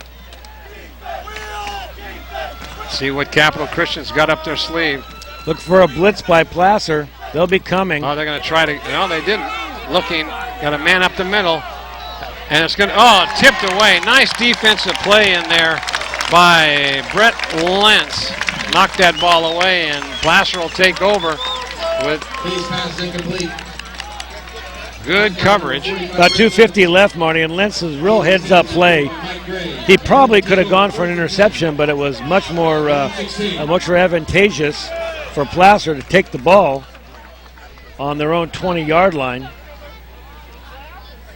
So the question is can this Cougar defense hold Placer with 2:50 left, I'd have to almost say no. Yeah, they haven't stopped him yet. No, they've been getting big chunks of yardage. Here we go. Pass over the middle. Got his man wide open. That is Josh Clem. Yeah, we've seen that play before, Marty. Right. That play to Clem right over the middle, and he was as wide open that time as he was the last time. Exactly. Good enough for a first down. So we have a replay of that broken up pass here coming over, and this is a nicely defended play. The ball's got a little air under it. Yeah, right. So it gives him time to come over and recover. Well, we've got Dyer on a big run, chewing up a lot of yardage all the way down to the Capital Christian 40-yard line. Man, they just have no defense for that deception. Tackle by Mullins. 2:24. If they can score here, it'd be a big blow to Capital Christian. He threw to 41. So 1st and 10. Handoff. The second man through. He's got plenty of room. That is Gottsmer. Still going, and he tripped. Oh, almost going for a touchdown, and just a touchdown-saving tackle at the ankles. I think he actually tripped it. You know, Marty, we're not talking about a bad defense. These guys just aren't tackling. Yeah. I mean, Gosmer just went through a couple of players that had every opportunity to make the tackle, and they're just not getting their arms around, not putting their helmet in. Now we've got the official stopping play. Official timeout. It may be to reset the chains. Let's see. Oh, that chain gang has been they've been moving up and down that field like they're probably out of gas. They probably have lost a little weight tonight. So now coming back out is Burnett. Well, just 50 seconds ago, the Placer offense was on the 20-yard line. There's the play. And watch, they're just not tackling here. Oh, he does get a big piece of him there at the end. There's Dyer over the right side. It gets down to about the 5-yard line. Right side. Plenty of time, 1:41 left. Ian Blackstad. Blackstad on the tackle. Assisted by Oates on the play. Man, the Capital Christian just has they can't stop it. Let's see if they can stop him right here. There's only 1:23 left. They can stop him for 3 plays. They might be able to hold him to a field goal. Handoff. Boy, nothing. Gottsmer. That didn't happen. That was Josh Turney for his 4th touchdown of the game. Josh Turney. Well, they get down in short yardage situation, and they just hand it off. Man. What do you say at halftime, Paul, when you go in with your team? From what team? Well, I'm talking about Capital Christian. I mean, can you think you boys can make a tackle tonight sometime? Well, I would be going to the officials and asking if I could play a 12th guy on defense. Let's see if they'll give us an extra guy. Southward comes now to attempt the extra point. His last one was blocked. He's probably got a tired leg, all that the kicking that he's doing tonight. Up, and there's no doubt about that one. That's good. So 34-13. 3-touchdown game right now as they took the ball. They took the ball on their own 16-yard line and ran it and went all the way down for a touchdown in no time at all. But it was less than 2 minutes to go 80 yards. So watch this. Follows his block, cuts inside, and untouched. They just don't have a stop for it. Well, there's your line score. The good news is, though, that we're going to see the Placer Band at halftime. And they're lined up over here in the end zone as we see the Hillmen come out on the field preparing to kick off.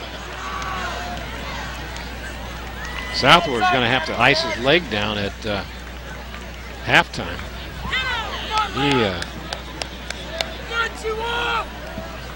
has been doing a lot of work out there, both on offense, defense, and special teams. Mixon deep for the Cougars, along with 4 touchdowns tonight for Josh Turner.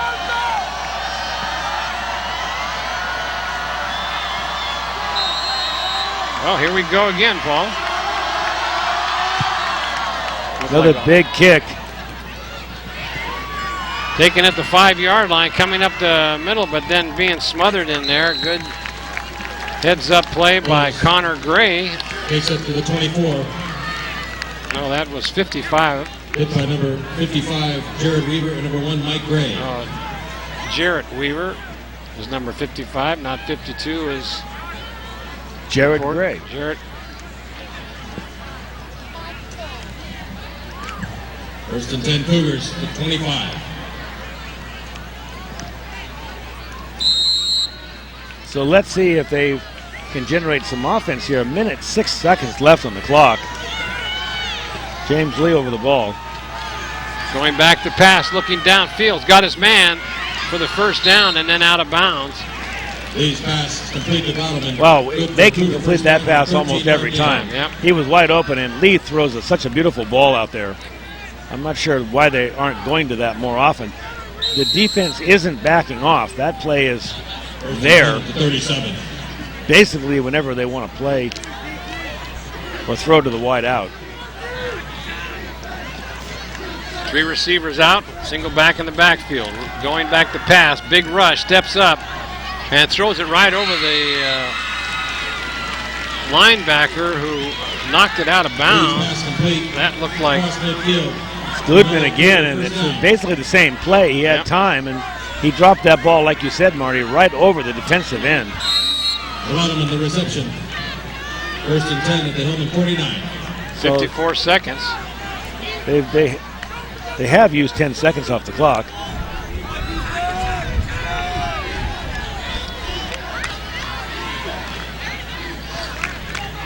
Passing formation again. Going back, looking down, long pass downfield. Got nobody there except the Placer, and he dropped the ball. Wow.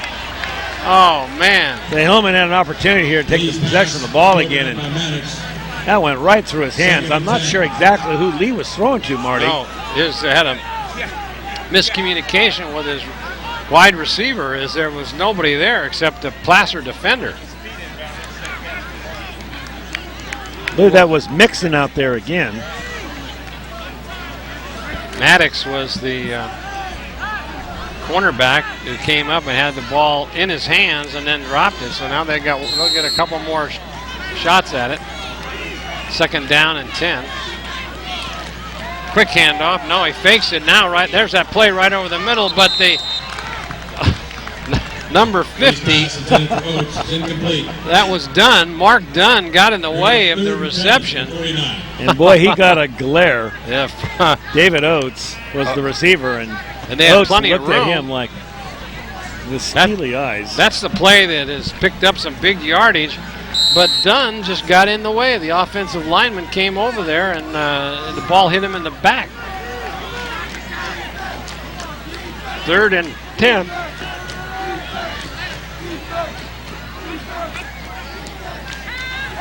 Big rush, steps up, and he's going to get brought down for just a couple of yards. Lee is hit behind the line of scrimmage by Turney and McKenzie.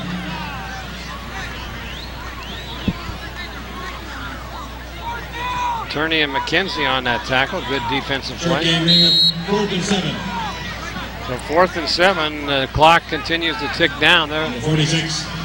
Are they going to try to get one more play in, or what are they over talking on the sidelines? Clock continues to run. They're not going to run a play. I don't think they are either. They're just going to take it to half. I'm surprised. Now they're going to call a timeout. With 1 second left. Now that surprises me even more. Why would they do that?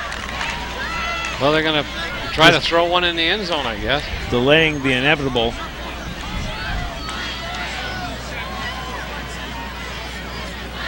So let's see if they can hoist it up there. I guess they'll try the Hail Mary here for halftime, or they've got something up their sleeve. Timeout, Cougars.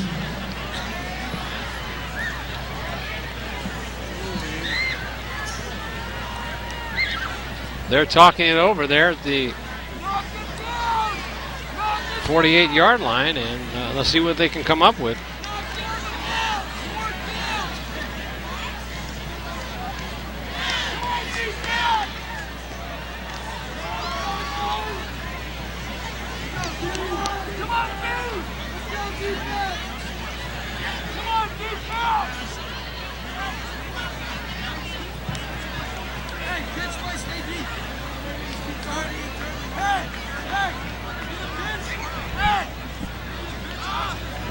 Think they'll send their receivers deep into the end zone? That's about the only chance they've got here. I'm not sure what they're thinking. I mean, there's a possibility they'll take a knee, Marty. No, not calling the timeout and then taking a knee. But Placer has got 3 down linemen that will, and they'll have them so far spread out. There they go. Let's see what they've got. And it'll be incomplete. Can't believe they had that big of a rush on him with only 3, and that'll end the first half.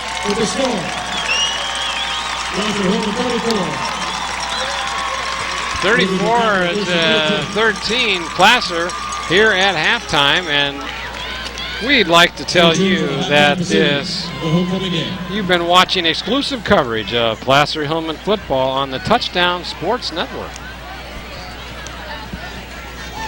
Gold and silver are more important as a part of your investment portfolio more now than ever before. There's inflationary pressures. China alone could push the gold price more than double from $1,000 to $2,000 an ounce.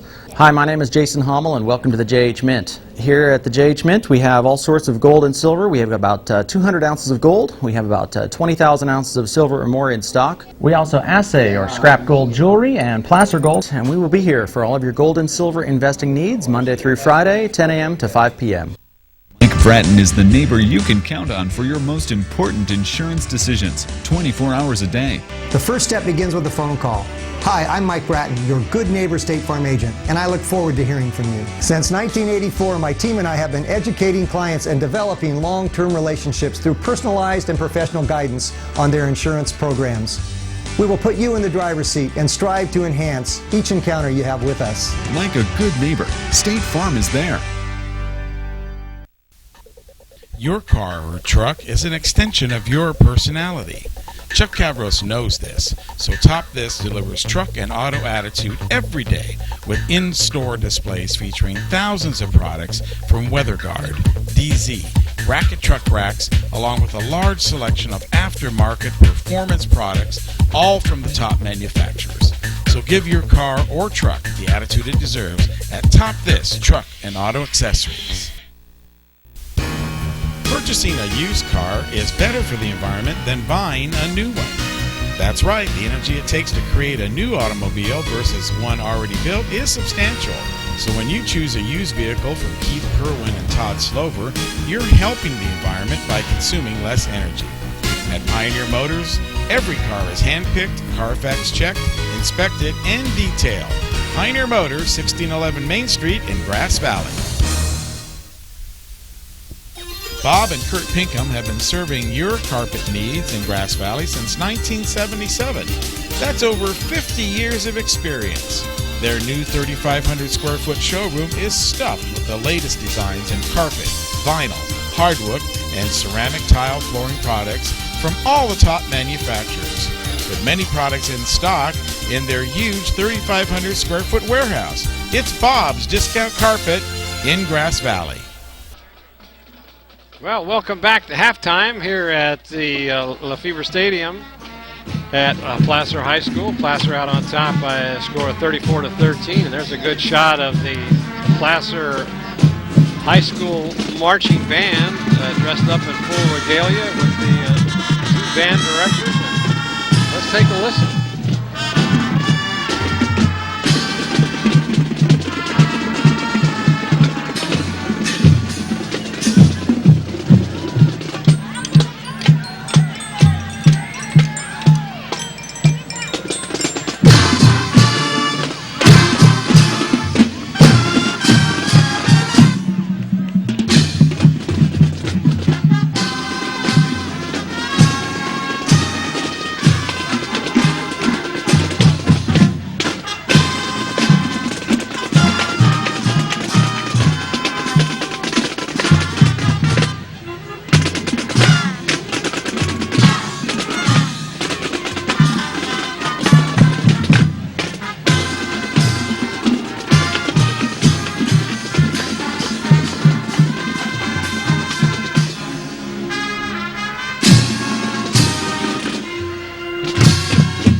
nice. The crowd appreciates it.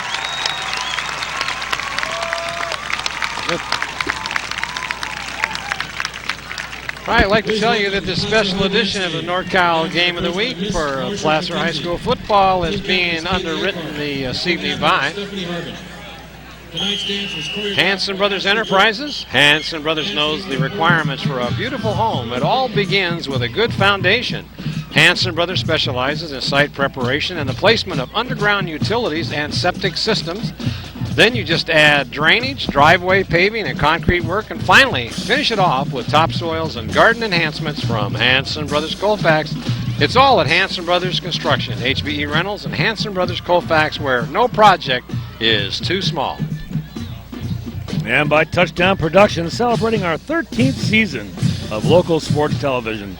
This is Paul Brown along with Marty Mortensen saying thanks for joining us tonight and all through this football season. Be sure to stay with us after the game when we announce the Bill Slade and Sons Trucking Player of the Game Award created by Award Innovations. Marty and myself will select the most deserving Placer player and honor them with the Bill Slade and Sons Trucking Player of the Game plaque. So stay tuned for that after the game, and we will award the Bill Slade's and Sons Player of the Game, created by Award Innovations, coming up immediately after this exclusive touchdown telecast. Marty, who would you say would be the front runner now? Well, it's probably no contest at this point in time. Josh Turney with his 4 touchdowns. I mean, he's gotten inside the. They've got as soon as they get the ball inside the 10-yard line, it's Turney. It's Turney in a cloud of dust, man. Yep. He is he's one tough hombre going on the short yardage situation at the goal line, and he.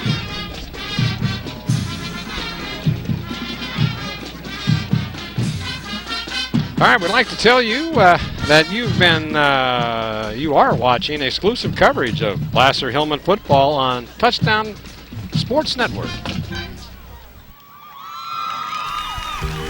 You're always close by your neighborhood Ace Hardware in Auburn, located on Highway 49 at Luther Road, and locally owned and operated for the past 12 years by Mike Ryan and his family. Neighborhood Ace has teamed up with the buying power of Ace Hardware to bring you the largest selection of products for your home and business. And at Neighborhood Ace, they're always ready to talk about the latest Hillman victory at Neighborhood Ace Hardware. The Painter family has been taking care of feeding Nevada County families since 1959, and in October will celebrate 50 years of service to you. At both locations of SPD, you'll always find USDA choice beef and a full-service meat department, a complete deli section, produce department, post office, and everything else that makes SPD so special. SPD Markets, hometown proud, where your neighbors shop. Personal trainer Michael Strong has a new way for you to be healthy. It's GetFitRight.net, the personal trainer that comes to you. Speed, strength, agility, and stamina can all be increased with regular workouts, and Michael Strong tailors each one to you. So be healthy with the help of Michael Strong and GetFitRight.net. Woo! In Grass Valley. Chan, Moon, and Kirschbaum welcome you to their Grass Valley location. Using Optimap technology, Chan, Moon, and Kirschbaum offer complete eye examinations and can treat any eye condition. They then fill your prescription and grind your lenses in-house, offering a wide selection of frames and contacts. Chan, Moon, and Kirschbaum, protecting your most precious gift of sight. 360 Sierra College Drive, Grass Valley. The Hauser family reminds you if it's round, rubber, and it rolls, then you're sure to find it at Plaza Tire and Auto Service. From regular car and truck tires to small specialty tires for your trailers and golf carts, you can trust Plaza Tire has the tire for you. They stake their reputations on it every day.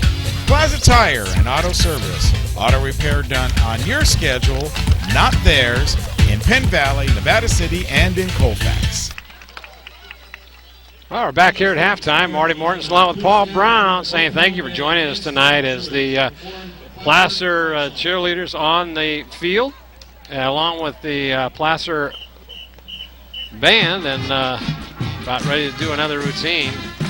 That synchronization that they do there, I mean, they do a great job, don't they? We don't see this in any other field in any place that we go, Marty. And let's just sit back and enjoy a very, very good Placer cheerleading squad and band.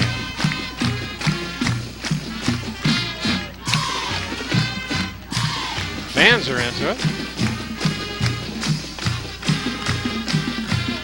Ladies and gentlemen, please put your hands together for last year's homecoming king and queen, Mary Kate Williams and Sean Collins.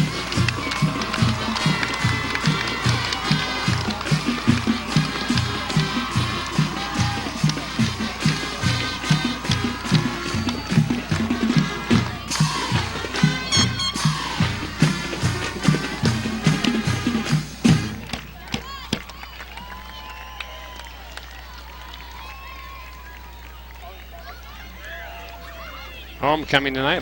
There is last year's king and queen. The 2009 freshman princess and prince are Lauren Collins, escorted by her dad Chris Collins, and Tyler Lipsmeyer, escorted by friend Josie Sanchez.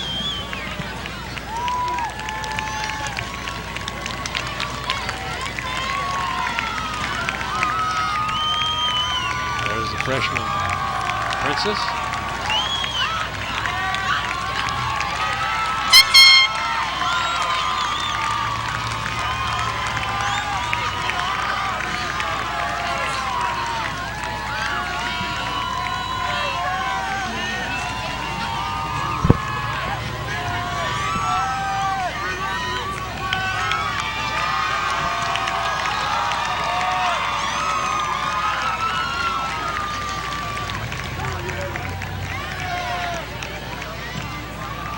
Sophomore princess and prince are Mandy Matthews and Cameron Brown.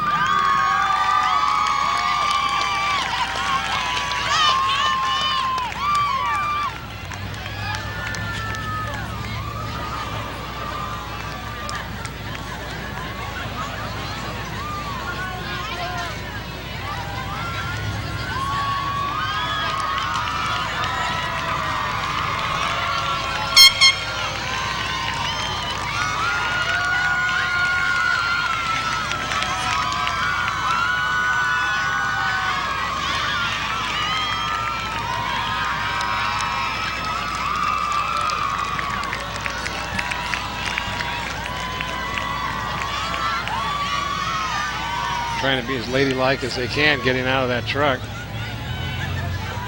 There are the prince and the princesses.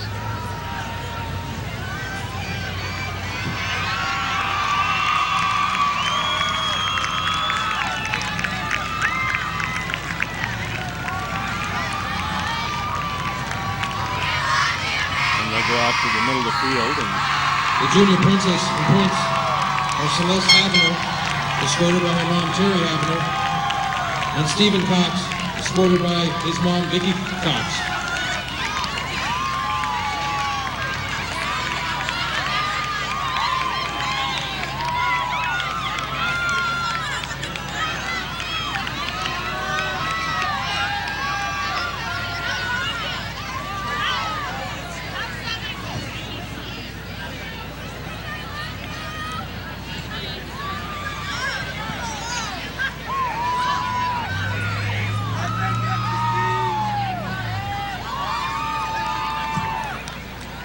The top 5 senior queen nominees are Olivia Coder, escorted by her mom, Kelly Berry. Megan Peak, escorted by Todd and Vicky Peak. Kayla Lipsmeyer, escorted by her mom and dad, Leanna and John Lipsmeyer. Melissa Manning, escorted by her mom and dad, Julie and John Manning. And Catherine Reel, escorted by her mom and dad, Renee and Michael.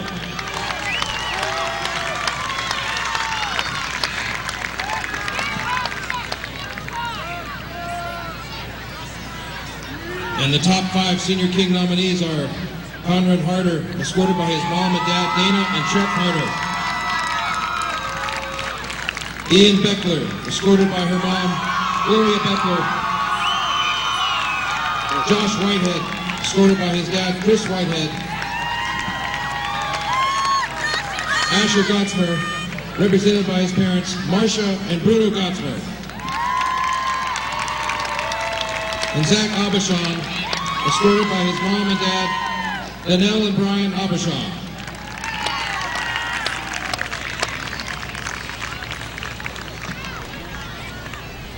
Oh, hold on.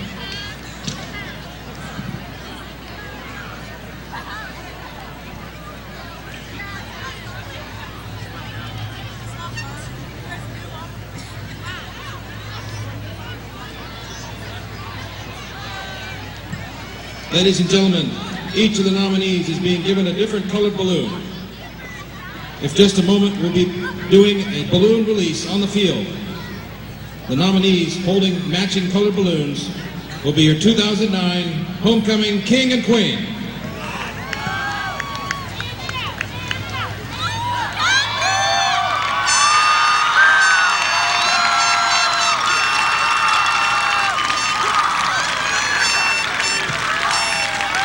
'09 King and Queen are Conrad Harder and Catherine Reel.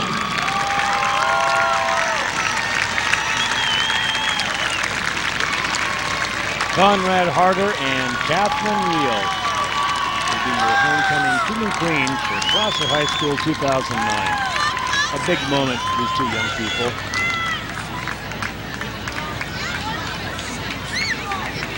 So purple and white were the big winners tonight. Congratulations to all the nominees. Is in his costume and from for the successful float. homecoming week. It's not the way he normally dresses, and some Placer traditions, truly special. Crockett outfit, but he's thrilled, and so are his parents.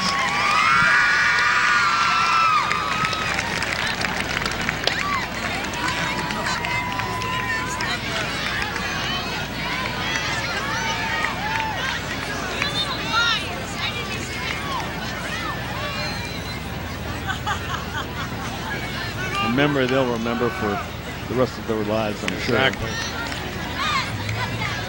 Well, the band has been standing out there and at attention the whole time. Now they're ready to finish up their routine along with the dance group.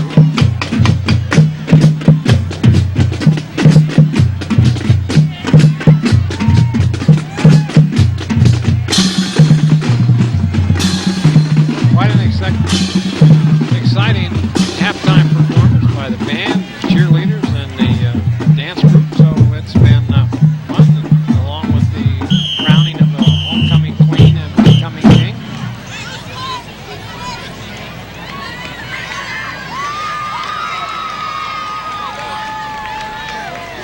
I can see in the distance both teams preparing to come back on the field for their warm-up.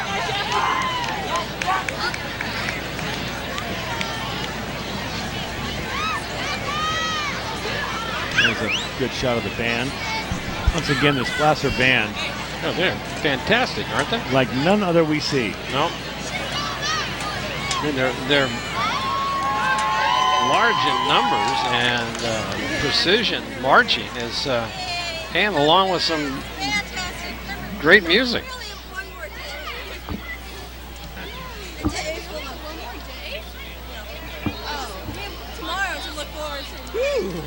Now they're coming off the field.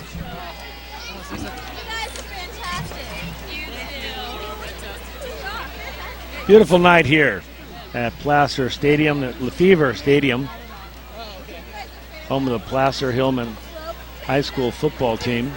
And the field's in pretty good shape for 5 games into the season. Yeah, we've had one big rainstorm here just earlier this week, and it still is in terrific condition.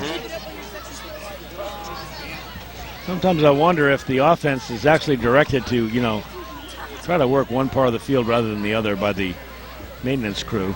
Maybe not. Well, they might practice on another. They've got plenty of space around here, a lot of green grass. They may practice other than on their field. There's our queen and our king enjoying their moment and getting pictures taken.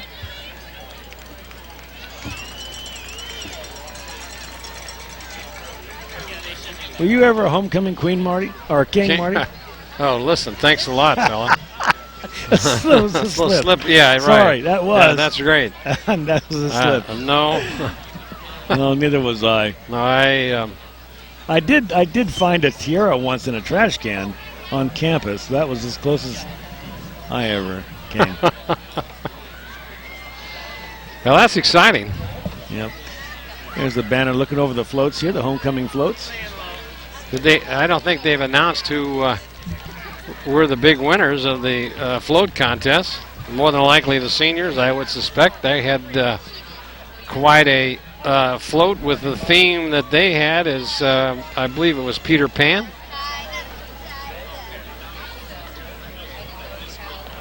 Yeah, it was animated Disney movies, and each class was to take one of those Disney movies and come up with a theme and decorate their float, and that's what they did.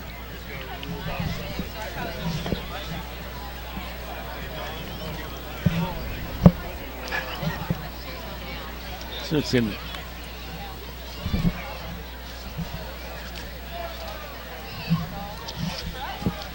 I would like to tell you that this special edition of Placer football is being underwritten on your NorCal Game of the Week, but by Hanson Brothers Enterprises and by Touchdown Productions, celebrating our 13th season, presenting the best in local sports television. This is Paul Brown along with Marty Mortensen saying thanks for tuning in and joining us. Remember to join us next time as we present two more great football games. Up first on Saturday, join Marty Mortensen and myself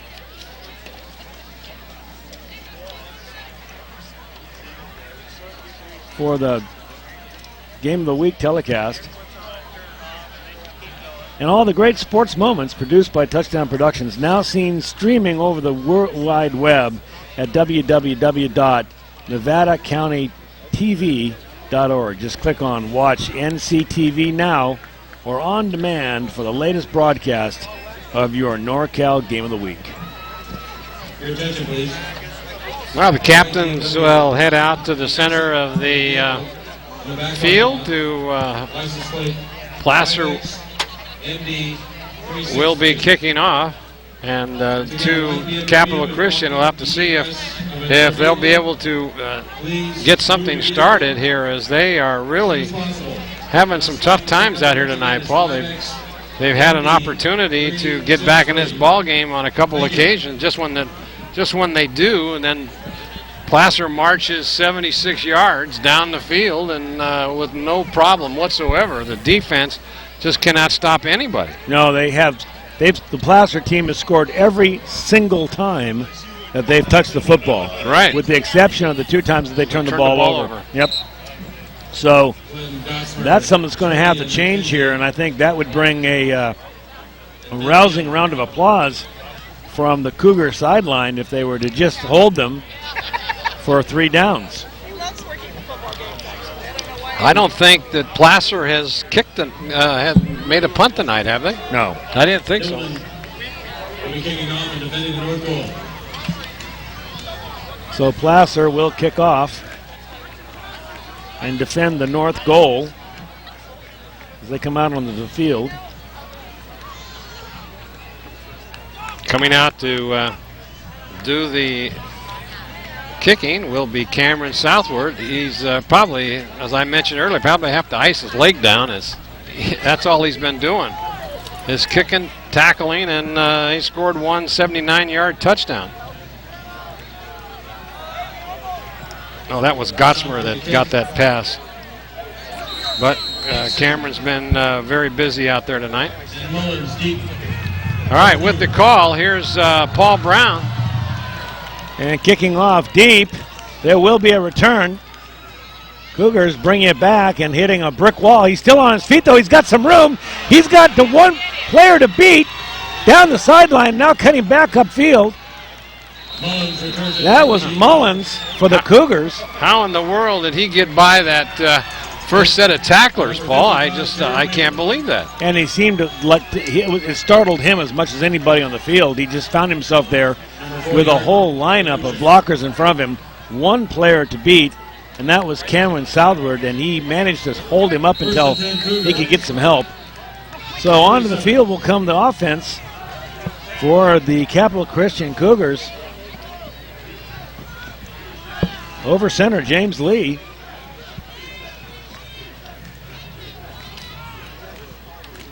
Hard count, straight handoff, nothing doing, straight up the middle. That was Johnson. Keith Johnson, he's their go-to back, and he's just been stymied tonight by this Placer Hillman defense. It's maybe picked up a yard or two, so I think, Paul, if Capital Christian is going to get back in this ball game, they got to put the ball in the air, get that ball downfield. You would think the run is not going anywhere. That's Roberson in the background, in the backfield. It's wide open, and that will be Reed. Drew Reed, still on his feet, making it all the way down to the Placer 30-yard line. Placer can't let down their guard here, Marty. Yeah, they've had their way with this defense tonight, but they just can't allow them to score every time they get the ball as well. Now that was a good pass play, wide open, and picked up a big gainer and got the ball down to the Placer 31-yard line. And so, once again, Capital Christian on the move. Staying with the pass. Two-back set. Mullins in the background. And it'll be a fake to Mullins. He's going to roll out. Just over the head. That looked like Oates. No, it was Reed. Intended for Reed. It was broken up. 2nd and 10 to the 30. It's like Cameron Southworth on the defense there. And that'll bring up second down and 10 for the Cougars. This is where they seem to be running into problems, Paul. They get down deep into Placer territory and they just can't finish it off. Mullins and Johnson in the backfield. High formation. Both backs in the pattern. It's a draw play and a good one. That is Keith Johnson finding room on the left side. That will move the chains. Boy. Very creative play right there. Is the front four for Placer was just a hard charge in to get the passer, and then just handed it off on the draw to Johnson, and he's picked up some big yardage. Perfect time for a draw play. 1st and 10 for the Cougars. They're going to look and throw again, and it's going to throw it right in the hands. That is number 11, Clem, and Clem's still on his feet. Just about making a breakaway, but Clem was just in the right place at the right time, Marty. James Lee saved a touchdown, and unbelievable. He threw into double coverage, and that ball was picked off. Once again, Capital Christian just shoots themselves in the foot down inside the red zone. Let's take a look at that replay here, Paul. He couldn't have hit them right in the numbers any better. Look at this. He looks right at him and throws it right in his numbers. Bang. Oh, man, that was just perfect timing by Clem. So on the offense now go the Hillmen. They'll hand straight off, and they'll be over the right side. Oh, and he's just gone. Look at the speed we've got on this. Is number 21. This is Dyer. And Dyer doesn't waste any time going over the right side. The whole entire right side of the line was just blown out, and Dyer heads for the barn. Wow, he covered a lot of territory right there as he just streamlined down the right side into the end zone. You can see a smile on his face as he comes off the field if you could see him. Boy, unbelievable. So just like that. How many plays was that, Marty, on offense? That was... that'd be one. That'd just be one. Huh. They're scoring from any part of the field, and Capital Christian just cannot stop them. So we got the extra point here. High snap. Made it good. Southwood pumps one through the uprights and almost into the snack shack. And here they come off the field. So another turnover ball, another quick score by Placer, and they jump out to a 41-13 lead now, as this game is really getting out of hand for Capital Christian. They're just demoralized over there. You can see them. Their coach is talking to them. They don't. So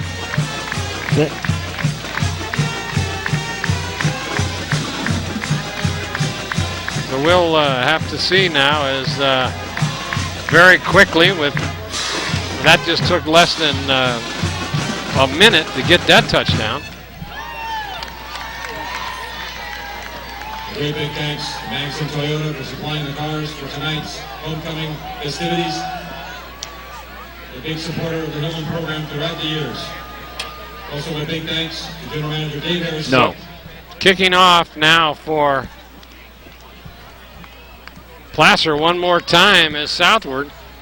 He's got to have a tired leg, huh? He'll be icing it down. But he's not as tired as these halfbacks having career games. Now Southward back to kick off. Let's see if the Cougars can come up with a return.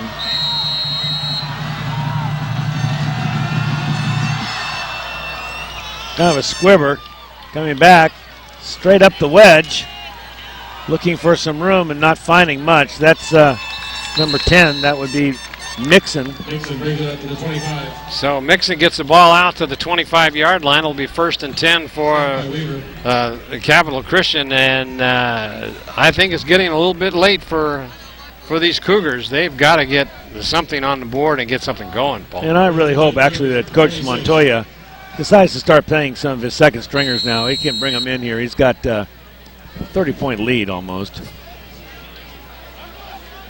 I don't see too many new numbers out there.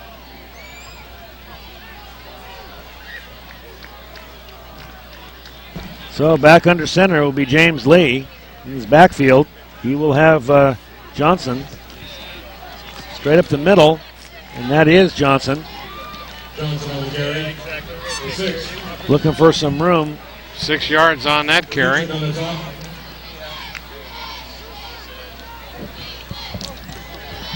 And Lenz with the assist. How about this time? You see a picture of the offensive line for the Cougars. They're probably trying to figure out some way to get off this field.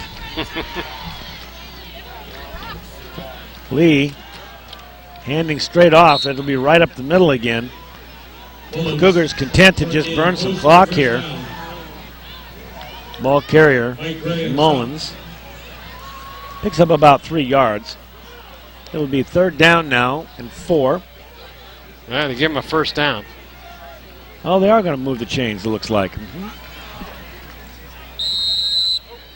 1st down Cougars at their own 36. Mike Gray is in the game for Placer. There's a shot of Aaron Maddox, the cornerback. Waiting for a play to come in. Over center now will be David Oates, number 7. Oh, somebody missed the count. That was 50. We've called his number a couple times tonight. Mark Dunn has just when you think they've got something going, get a 1st down, they got to bring it back 5 yards, Paul. And it also stops the clock, so Oates is going to take over the quarterback duties from James Lee. See Oates coming back in. His jersey is filthy. He's been playing wide receiver as well as defense. Straight handoff, left side. Met immediately by half of the defensive left side for Placer. Not much going on there. No.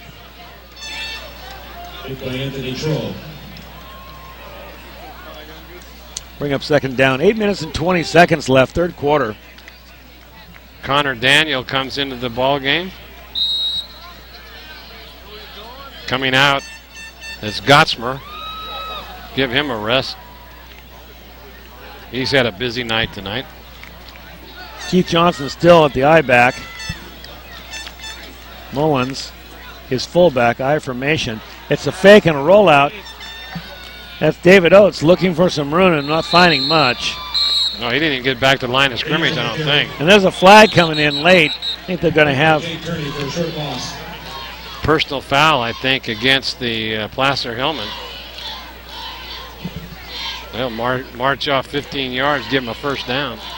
Let's see if the call is. We still haven't had a signal. I would tend to agree. Yep, personal foul. Personal foul, Hillman.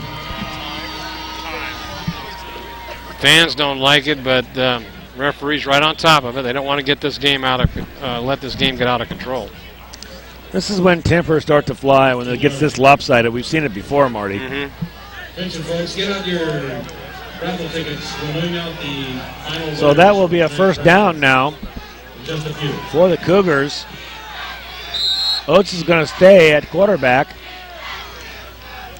Looking to pass. Quick handoff. It's going to be to Mullins. No, that would be Keith Johnson. Johnson for 2 on the left side. Johnson gets a couple. It's hard to run against this Placer defense, as it's they are just swarming to the ball. There's not much deception there either, Marty. He isn't doing much faking. He's basically just making a turn and handing the ball straight off. There isn't even a reverse pivot by the quarterback. It's easy for a linebacker to read. Second down and about 8. Oates fakes the handoff, looks over the middle. He's got his receiver right over the middle. That is Roberson, Paul Roberson. Pass complete to Roberson. And that'll be another first down. That play has been open all night.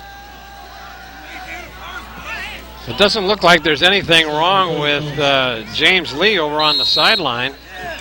He is their quarterback, and he's standing there with his helmet off. But I guess when you've thrown 3 interceptions, you're about ready to ride the pines, I think, huh? Either that or they're just going to give Oates some time. Oates is a junior, and there he goes. Going to find some room, and he's going to get another first down on his own. Good legs. Finding his way on the right side. David Oates, the 6'1", 152-pound junior. Number 7 aerobatics. Trying to find something good here. The coach at Capital Christian, maybe he's going to just try his junior quarterback out and give him some time. Doing a good job there, directing the offense. Now he's in a shotgun formation. This will be a pass. No, he's going to hand straight off. Once again, Keith Johnson over the right side. Johnson on the right. Stopped by Gray. Well, they're picking up yardage on the ground, but with the clock ticking down, you're just not going to, coming back from this big of a score deficit, you're going to have a hard time when you keep running the ball. But Marty, when the defense hasn't one time stopped the offense for anything less than a touchdown, you're just happy to lead this clock down. Give the defense a chance to rest a little bit. Oates in shotgun formation once again, fakes the handoff over the middle. Ooh. Ball's tipped and almost intercepted. Dangerous pass by Oates. He had receivers out there long if he had looked up. He was getting quite a bit of pressure, and he threw into a crowd, and that ball was tipped. Now that'll bring up 3rd down and long. Now this is where they have stalled in the past, right about the 30-yard line here, or 25-yard line, and they go to 3rd down and long. They've had turnover problems in here. Straight up the middle, not going to try anything fancy, and they're very, very close to the first down. It'll be 4th and about maybe 2. Well, it looks like they're going to mark it back about 4 yards short. 4th down, they're going to go for it. I don't see why not. 3 minutes and 20 seconds, 3rd quarter.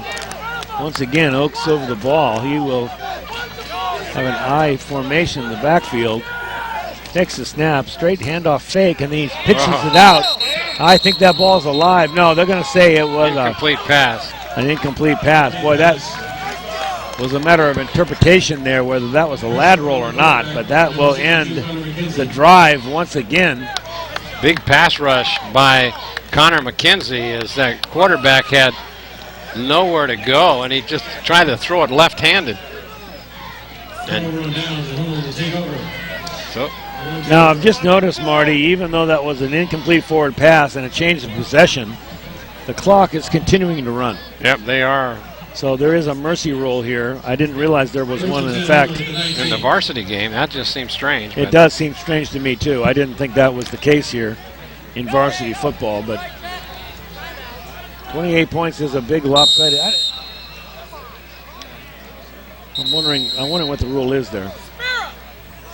Now Placer says we'll stop the clock. We'll call a timeout. Hillman. Get out your raffle tickets, football fans. We'll lead them off again.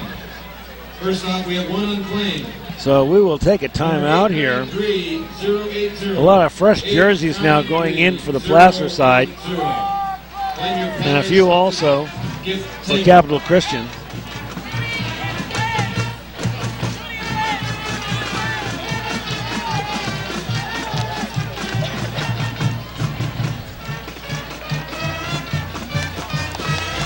All right, we'd like to tell you this special edition of the NorCal Game of the Week, Placer football, and we'd like to talk about game number 1 for next week is the Placer Hillmen taking on Bear River. We'll see these same Hillmen again up at J. David Ramsey Stadium at Bear River, and then the next game will be Jim Adams and Michael Strong as the NU Miners take on the road for a DVL contest against the Franklin Wildcats. And we're going to have another touchdown by the Hillmen, looks like, unless he can be caught. He's still struggling. Straight handoff off the left side. That was number 16, Combs. This is the first handoff I think we've seen Combs take. He's a senior running back and defensive back. Boy, he just got into the open field and took down that sideline. And, boy, it was a load to try to bring down. They've got the second unit in there now tonight. And nothing so far. Nothing stopping anybody. Keith Quinn now in at wide receiver. Number 5 goes far out right. Over the center for the Hillmen. That's Burnett. He's going to go. And Combs again. Combs will be held to a yard. Dr. Bill Kirby won an opportunity to call the next play. A spring option. Johnny Cash. Second down. Fundraiser. Ball on the 22-yard line for Placer. Bill Kirby. Clock continues to run here in the third quarter. Like we mentioned, it will be a continuous clock here. 44 seconds. Burnett over the ball. And a quick handoff. And here he goes. It looks like it's going to be that's number 20. That's Looney. In the brink for a touchdown. Mark Looney, one of many backs here for the Placer Hillmen that have scored today. He's a junior. Getting congratulated by his teammates. Well, Marty, I don't think we've ever seen anything like this. We've never seen a team so dominant on offense and one that basically just doesn't have a defensive unit. They're running every play is working as it's drawn up on the board. Well, that's the end of the third quarter, Paul, is once again dominating the ball game. 47-13. It was that whole third quarter was all Placer Hillmen. They pick up 13 points, going for the 14th one. And the fans here at the Placer, LeFebvre Stadium, are starting to file out here. We've still got a quarter of football here for you in the game of the week. Kick is good. Makes it 48-13 here at the end of the third quarter. Boy.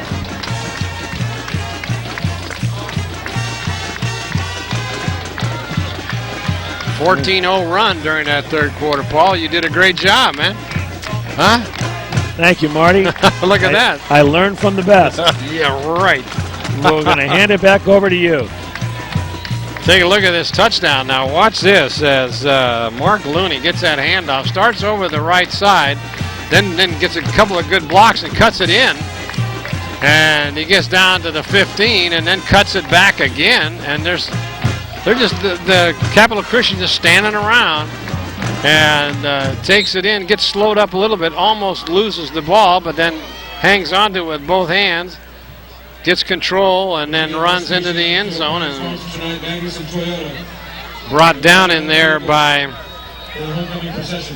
Reggie Mixon, and there's another score. So it's been spread around tonight. Josh Turney with 4 TDs. Gottsmer with 1 on a pass play of 79 yards. Dalton Dyer, a touchdown, a long run. And Mark Looney now with another long run. So it's been quite a exhibition in the running category that Capital Christian just does not have a stop for. So they'll be ready to kick off here. High kick, short.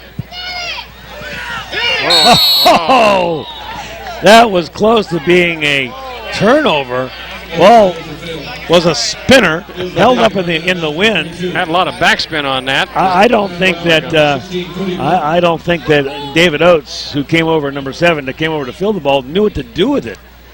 It was spinning, and then he let it bounce, kind of like a punt, and then realized it was a kickoff, I believe. So anyway, he grabbed it quickly and went out of bounds. They'll start on the 22-yard line. 1st and 10 for the Cougars as the clock continues to run. So I think this is going to be the mercy rule invoked here to keep the clock running. Had the same thing in the JV game as the JVs dominated that one. And now they hand off over the right side, picks up about 3. So for all intents and purposes, Capital Christian has decided that they're going to just work on their running game as the clock continues to run down. It's a long bus ride home when you get beat this badly. Oh, yeah, no kidding. 48-13. You know, this Capital Christian team is not a bad team. No, they're not.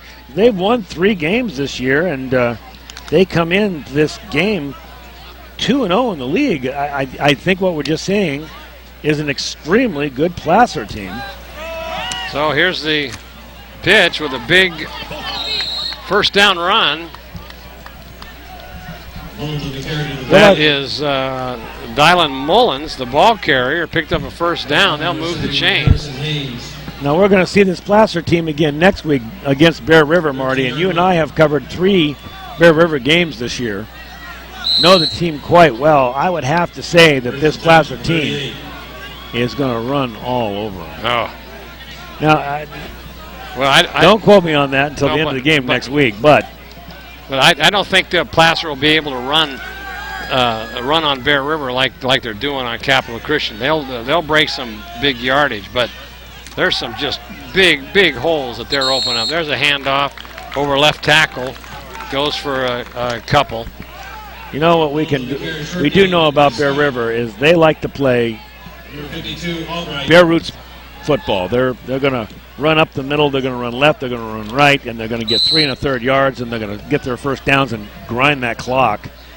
And that actually would work against this Placer team, keeping them off the field. So. Right. But one of the holes in the Bear River defense is their defensive backs, and I think they'll throw the football effectively. They stop the run, they'll throw the ball, and that could be. Now rolling out to pass now is Oates. Now he's going to run it. He's got a first down the sideline, picks up a block, and then is hammered down at the 40-yard line of Placer. You know, Oates was hit hard, but he did some hitting as well. He put his head down, and he punished his defensive back that came up to tackle him. Oates has done a good job since he came in to replace Lee. First and 10 for the Hillman 40.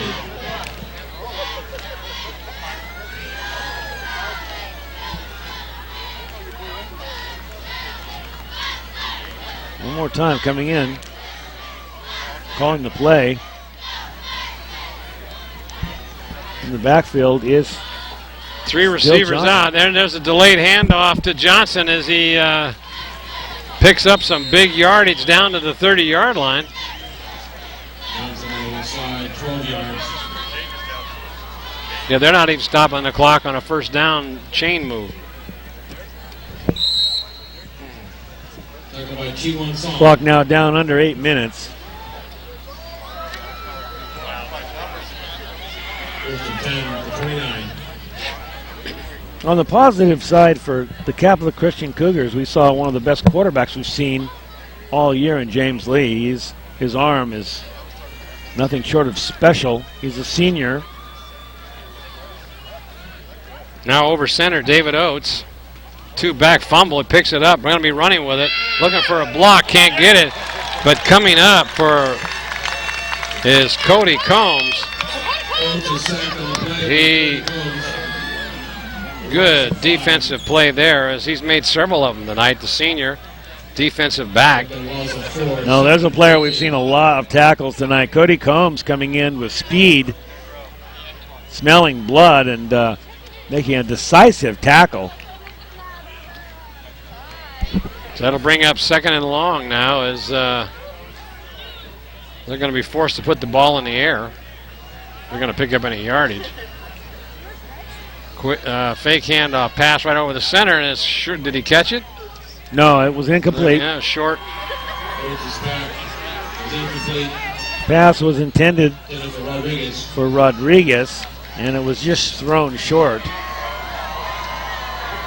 Galindo comes into the ball game for Placer, defensive lineman junior. So they're getting a lot of players shuffled in and out tonight to get some action. 48-13. Christian Cougars on the march, and they got a big hole here. Cuts it back inside, down to the 5, into the end zone for a touchdown. He broke the plane before he lost the ball, but that was right. Mullins. And Mullins, you could see he wanted it. Yeah, he sure did. It was a matter of pride for him. He ran over one of the Hillmen. Just flat ran over him. Putting his head down and getting that last yard. Good for Mullins. Take a look at the replay here, Oh, Paul. here, now watch them as he finishes this off. And you can see as he gets closer and closer, he wants it more and more. Big runner, Mullins. Stays close to the ground when he runs. Now watch him run right over him here. Bang! Oh, man. Just bang! I am not stopping for you. So, kick is good, and that makes the score 48-20. But the clock continues to run. And they'll come off the field. 5 minutes and 3 seconds left. And the clock's still running. One of the bad things about having that clock run, if you're a second tier player, you're going to get in the game late with a big score like that, but the clock's running and you're not going to get much playing time. So I've never seen that before, Marty. no, I haven't either. Not in any That must be varsity sport, certainly. That must be an arrangement they make with the coaches, because I have never seen it on a varsity level. See the freshmen and the JV doing it, but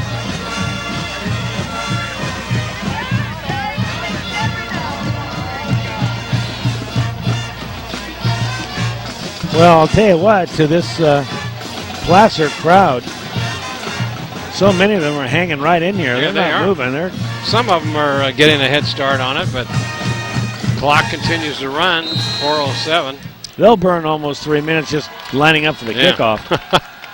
There's a good shot of the crowd as they've thinned out a little bit. There's a deep kick going to be taken over in the corner on the 5-yard line, and they do a fake handoff, cutting it back up the middle, getting back out to about the 20-yard line, just short of it. Well, they'll be 1st and 10. Let's see.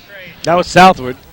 Let's see if Capital Christian can stop the second team. returns the 20. Hillman will take over first and 10. Got some new players in there. Jake Styler. Tackled by number 51, Kevin Briggs. Let's see if Placer stays with their quarterback. Yeah, sure enough. Burnett will continue to call the signals.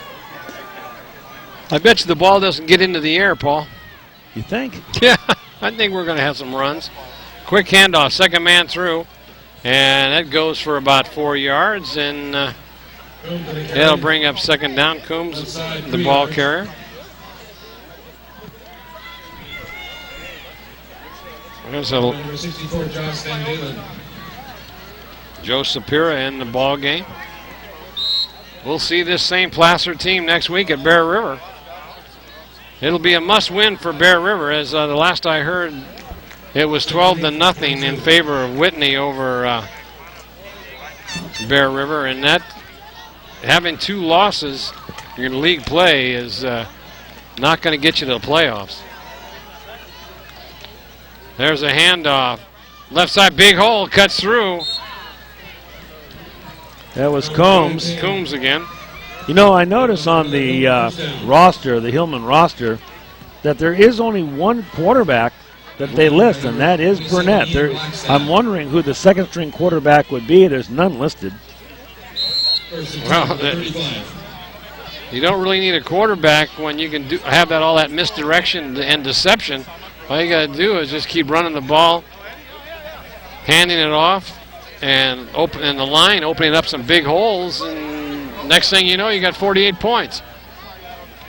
Well, this game is 1:30 seconds left from being finished, and they're going to take a knee. There's no reason to be running any more plays. Nope, don't get anybody hurt.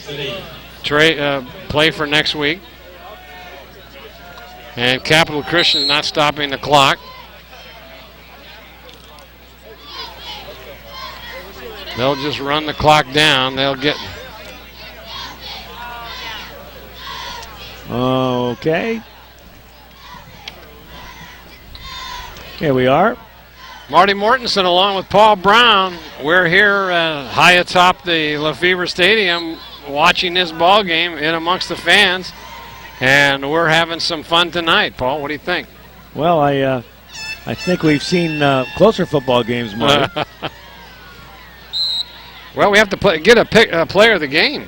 We sure do, and I'm going to let you pick it this week. I think Turney would be a very, very good choice. Josh Turney with the 4 TDs tonight. I think that's our player of the game for Placer, number 25. The junior running back put on quite a show here tonight. So our player of the game, Paul and I select Josh Turney of the Placer Hillmen, as they'll take a knee and let the clock run, and that'll be your ball game. Final score here tonight for homecoming night. 1,400 points. 48-20. And the winner of the Spirit Jug for homecoming 2009. As the players meet the teams in the middle of the field. There's your final score, Paul. 48-20. Looks a lot closer than the game actually was. Yeah. 48. And there's our player of the game. Capital Christian Cougars 20.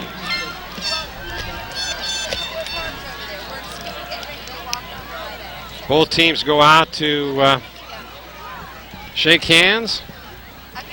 And our player of the game, the Bill Slade and Sons Trucking player of the game, a plaque will go to Josh Turney. And the player of the game plaque is put together by Award Innovations. And once again, the player of the game for Placer, number 25, Josh Turney, 4 touchdowns tonight. All around fine performance by the junior running back. And we'll look to see this same team next week against Bear River. And it should be a barn burner next week. I'm looking forward to that too. Both of us love both of these teams. Here's a part of the tradition here at Placer. Alma mater being sung as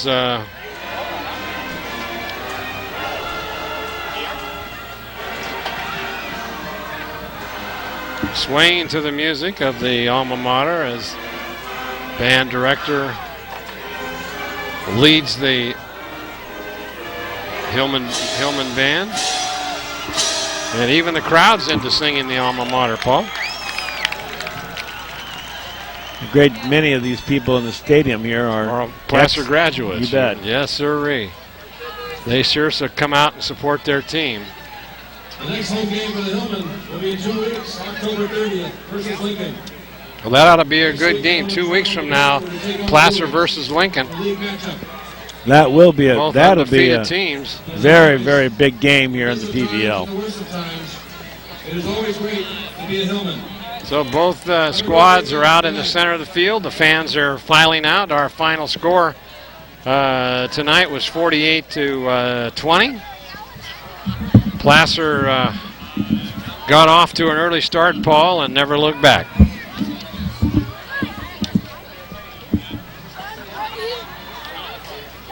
All right, we'd like to tell you that you've been watching exclusive coverage of the Placer Hillman football on the Touchdown Sports Network. Gold and silver are more important as a part of your investment portfolio more now than ever before. There's inflationary pressures. China alone could push the gold price more than double from $1,000 to $2,000 an ounce.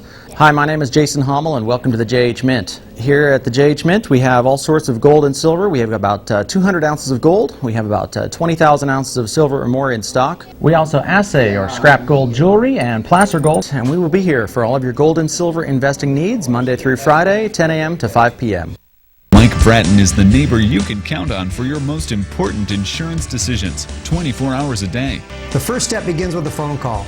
Hi, I'm Mike Bratton, your good neighbor State Farm agent, and I look forward to hearing from you. Since 1984, my team and I have been educating clients and developing long-term relationships through personalized and professional guidance on their insurance programs. We will put you in the driver's seat and strive to enhance each encounter you have with us. Like a good neighbor, State Farm is there. Your car or truck is an extension of your personality. Chuck Cavros knows this, so Top This delivers truck and auto attitude every day with in-store displays featuring thousands of products from WeatherGuard, DZ, Bracket Truck Racks, along with a large selection of aftermarket performance products, all from the top manufacturers. So give your car or truck the attitude it deserves at Top This Truck and Auto Accessories. Purchasing a used car is better for the environment than buying a new one. That's right, the energy it takes to create a new automobile versus one already built is substantial. So when you choose a used vehicle from Keith Kerwin and Todd Slover, you're helping the environment by consuming less energy. At Pioneer Motors, every car is hand-picked, Carfax checked, inspected, and detailed. Pioneer Motors, 1611 Main Street in Grass Valley. Bob and Kurt Pinkham have been serving your carpet needs in Grass Valley since 1977. That's over 50 years of experience. Their new 3,500 square foot showroom is stuffed with the latest designs in carpet, vinyl, hardwood, and ceramic tile flooring products from all the top manufacturers. With many products in stock in their huge 3,500 square foot warehouse. It's Bob's Discount Carpet in Grass Valley. Well, as the fans continue to file out of LeFebvre Stadium here at Placer High School with a big victory as the Placer Hillmen continue to be unbeaten throughout this season, 6-0, 2-0 in league play, and they look like a team to be reckoned with here in the Pioneer Valley League, Paul. They really do, and no question about it, they will be one of the front runners here as we finish this league up. They've got a couple of tough games both next week. They've got to go against Bear River at Bear River, and then they'll be home against Lincoln. That could be a possibility of two undefeated teams, and we'll have to see what happens as I don't know if Bear River has the horses to keep up with this powerhouse Placer Hillman. Time will tell. Yeah, it certainly will. So we'd like to tell you that this NorCal Game of the Week has been underwritten this evening by Hanson Brothers Enterprises. At Hanson Brothers Enterprises and HBE Rentals, their goals are simple. Provide rock and sand products, ready-mix concrete, construction services, and rental equipment to their customers while providing safe, stable jobs for their employees, thereby ensuring that Hanson Brothers Enterprises will continue as a contributor to our community. That's Hanson Brothers Enterprises, part of the fabric of Nevada County. And by Touchdown Production, now in our 13th season of presenting only the best in local sports television. This is Marty Mortensen along with Paul Brown saying thank you for tuning in, and remember to join us next time as we present 2 more great football games. Up first on Saturday, join Paul Brown and me, Marty Mortensen, as we travel back up to Highway 49 to J. David Ramsey Stadium on the campus of Bear River as the Bruins take on these Placer Hillmen in a key PVL matchup. Then on Sunday, tune in to Jim Adams and Michael Strong as the Nevada Union Miners take it on the road for a Delta Valley League contest against the Franklin Wildcats. It's 2 more great football games produced by Touchdown Productions, now seen streaming all over the world at www.nevadacountytv.org. Just click on Watch NCTV Now or On Demand for your next broadcast of the NorCal Game of the Week. Attention, please. Paul, it's getting late, get a little damp. Crowds are just about emptied out the stadium. Bear River, Colfax is getting ready for. Colfax is winning again tonight. Last I heard, Bear River was losing. Placer is already won. They get ready next week for Bear River, and we'll be there to bring you that game. And you've been watching exclusive coverage of Placer Hillman football on the Touchdown Sports Network. You're always close by your neighborhood Ace Hardware in Auburn, located on Highway 49 at Luther Road and locally owned and operated for the past 12 years by Mike Ryan and his family. Neighborhood Ace has teamed up with the buying power of Ace Hardware to bring you the largest selection of products for your home and business. And at Neighborhood Ace, they're always ready to talk about the latest Hillman victory at Neighborhood Ace Hardware. The Painter family has been taking care of feeding Nevada County families since 1959. And in October, we'll celebrate 50 years of service to you. At both locations of SPD, you'll always find USDA choice beef and a full-service meat department, a complete deli section, produce department, post office, and everything else that makes SPD so special. SPD Markets, hometown proud, where your neighbors shop. Personal trainer Michael Strong has a new way for you to be healthy. It's GetFitRight.net. The personal trainer that comes to you. Speed, strength, agility, and stamina can all be increased with regular workouts, and Michael Strong tailors each one to you. So be healthy with the help of Michael Strong and GetFitRight.net. Woo! In Grass Valley. Chan, Moon, and Kirschbaum welcome you to their Grass Valley location. Using Optimap technology, Chan, Moon, and Kirschbaum offer complete eye examinations and can treat any eye condition. They then fill your prescription and grind your lenses in-house, offering a wide selection of frames and contacts. Chan, Moon, and Kirschbaum, protecting your most precious gift of sight. 360 Sierra College Drive, Grass Valley. The Hauser family reminds you if it's round, rubber, and it rolls, then you're sure to find it at Plaza Tire and Auto Service. From regular car and truck tires to small specialty tires for your trailers and golf carts, you can trust Plaza Tire has the tire for you. They stake their reputations on it every day. Plaza Tire and Auto Service. Auto repair done on your schedule, not theirs, in Penn Valley, Nevada City, and in Colfax.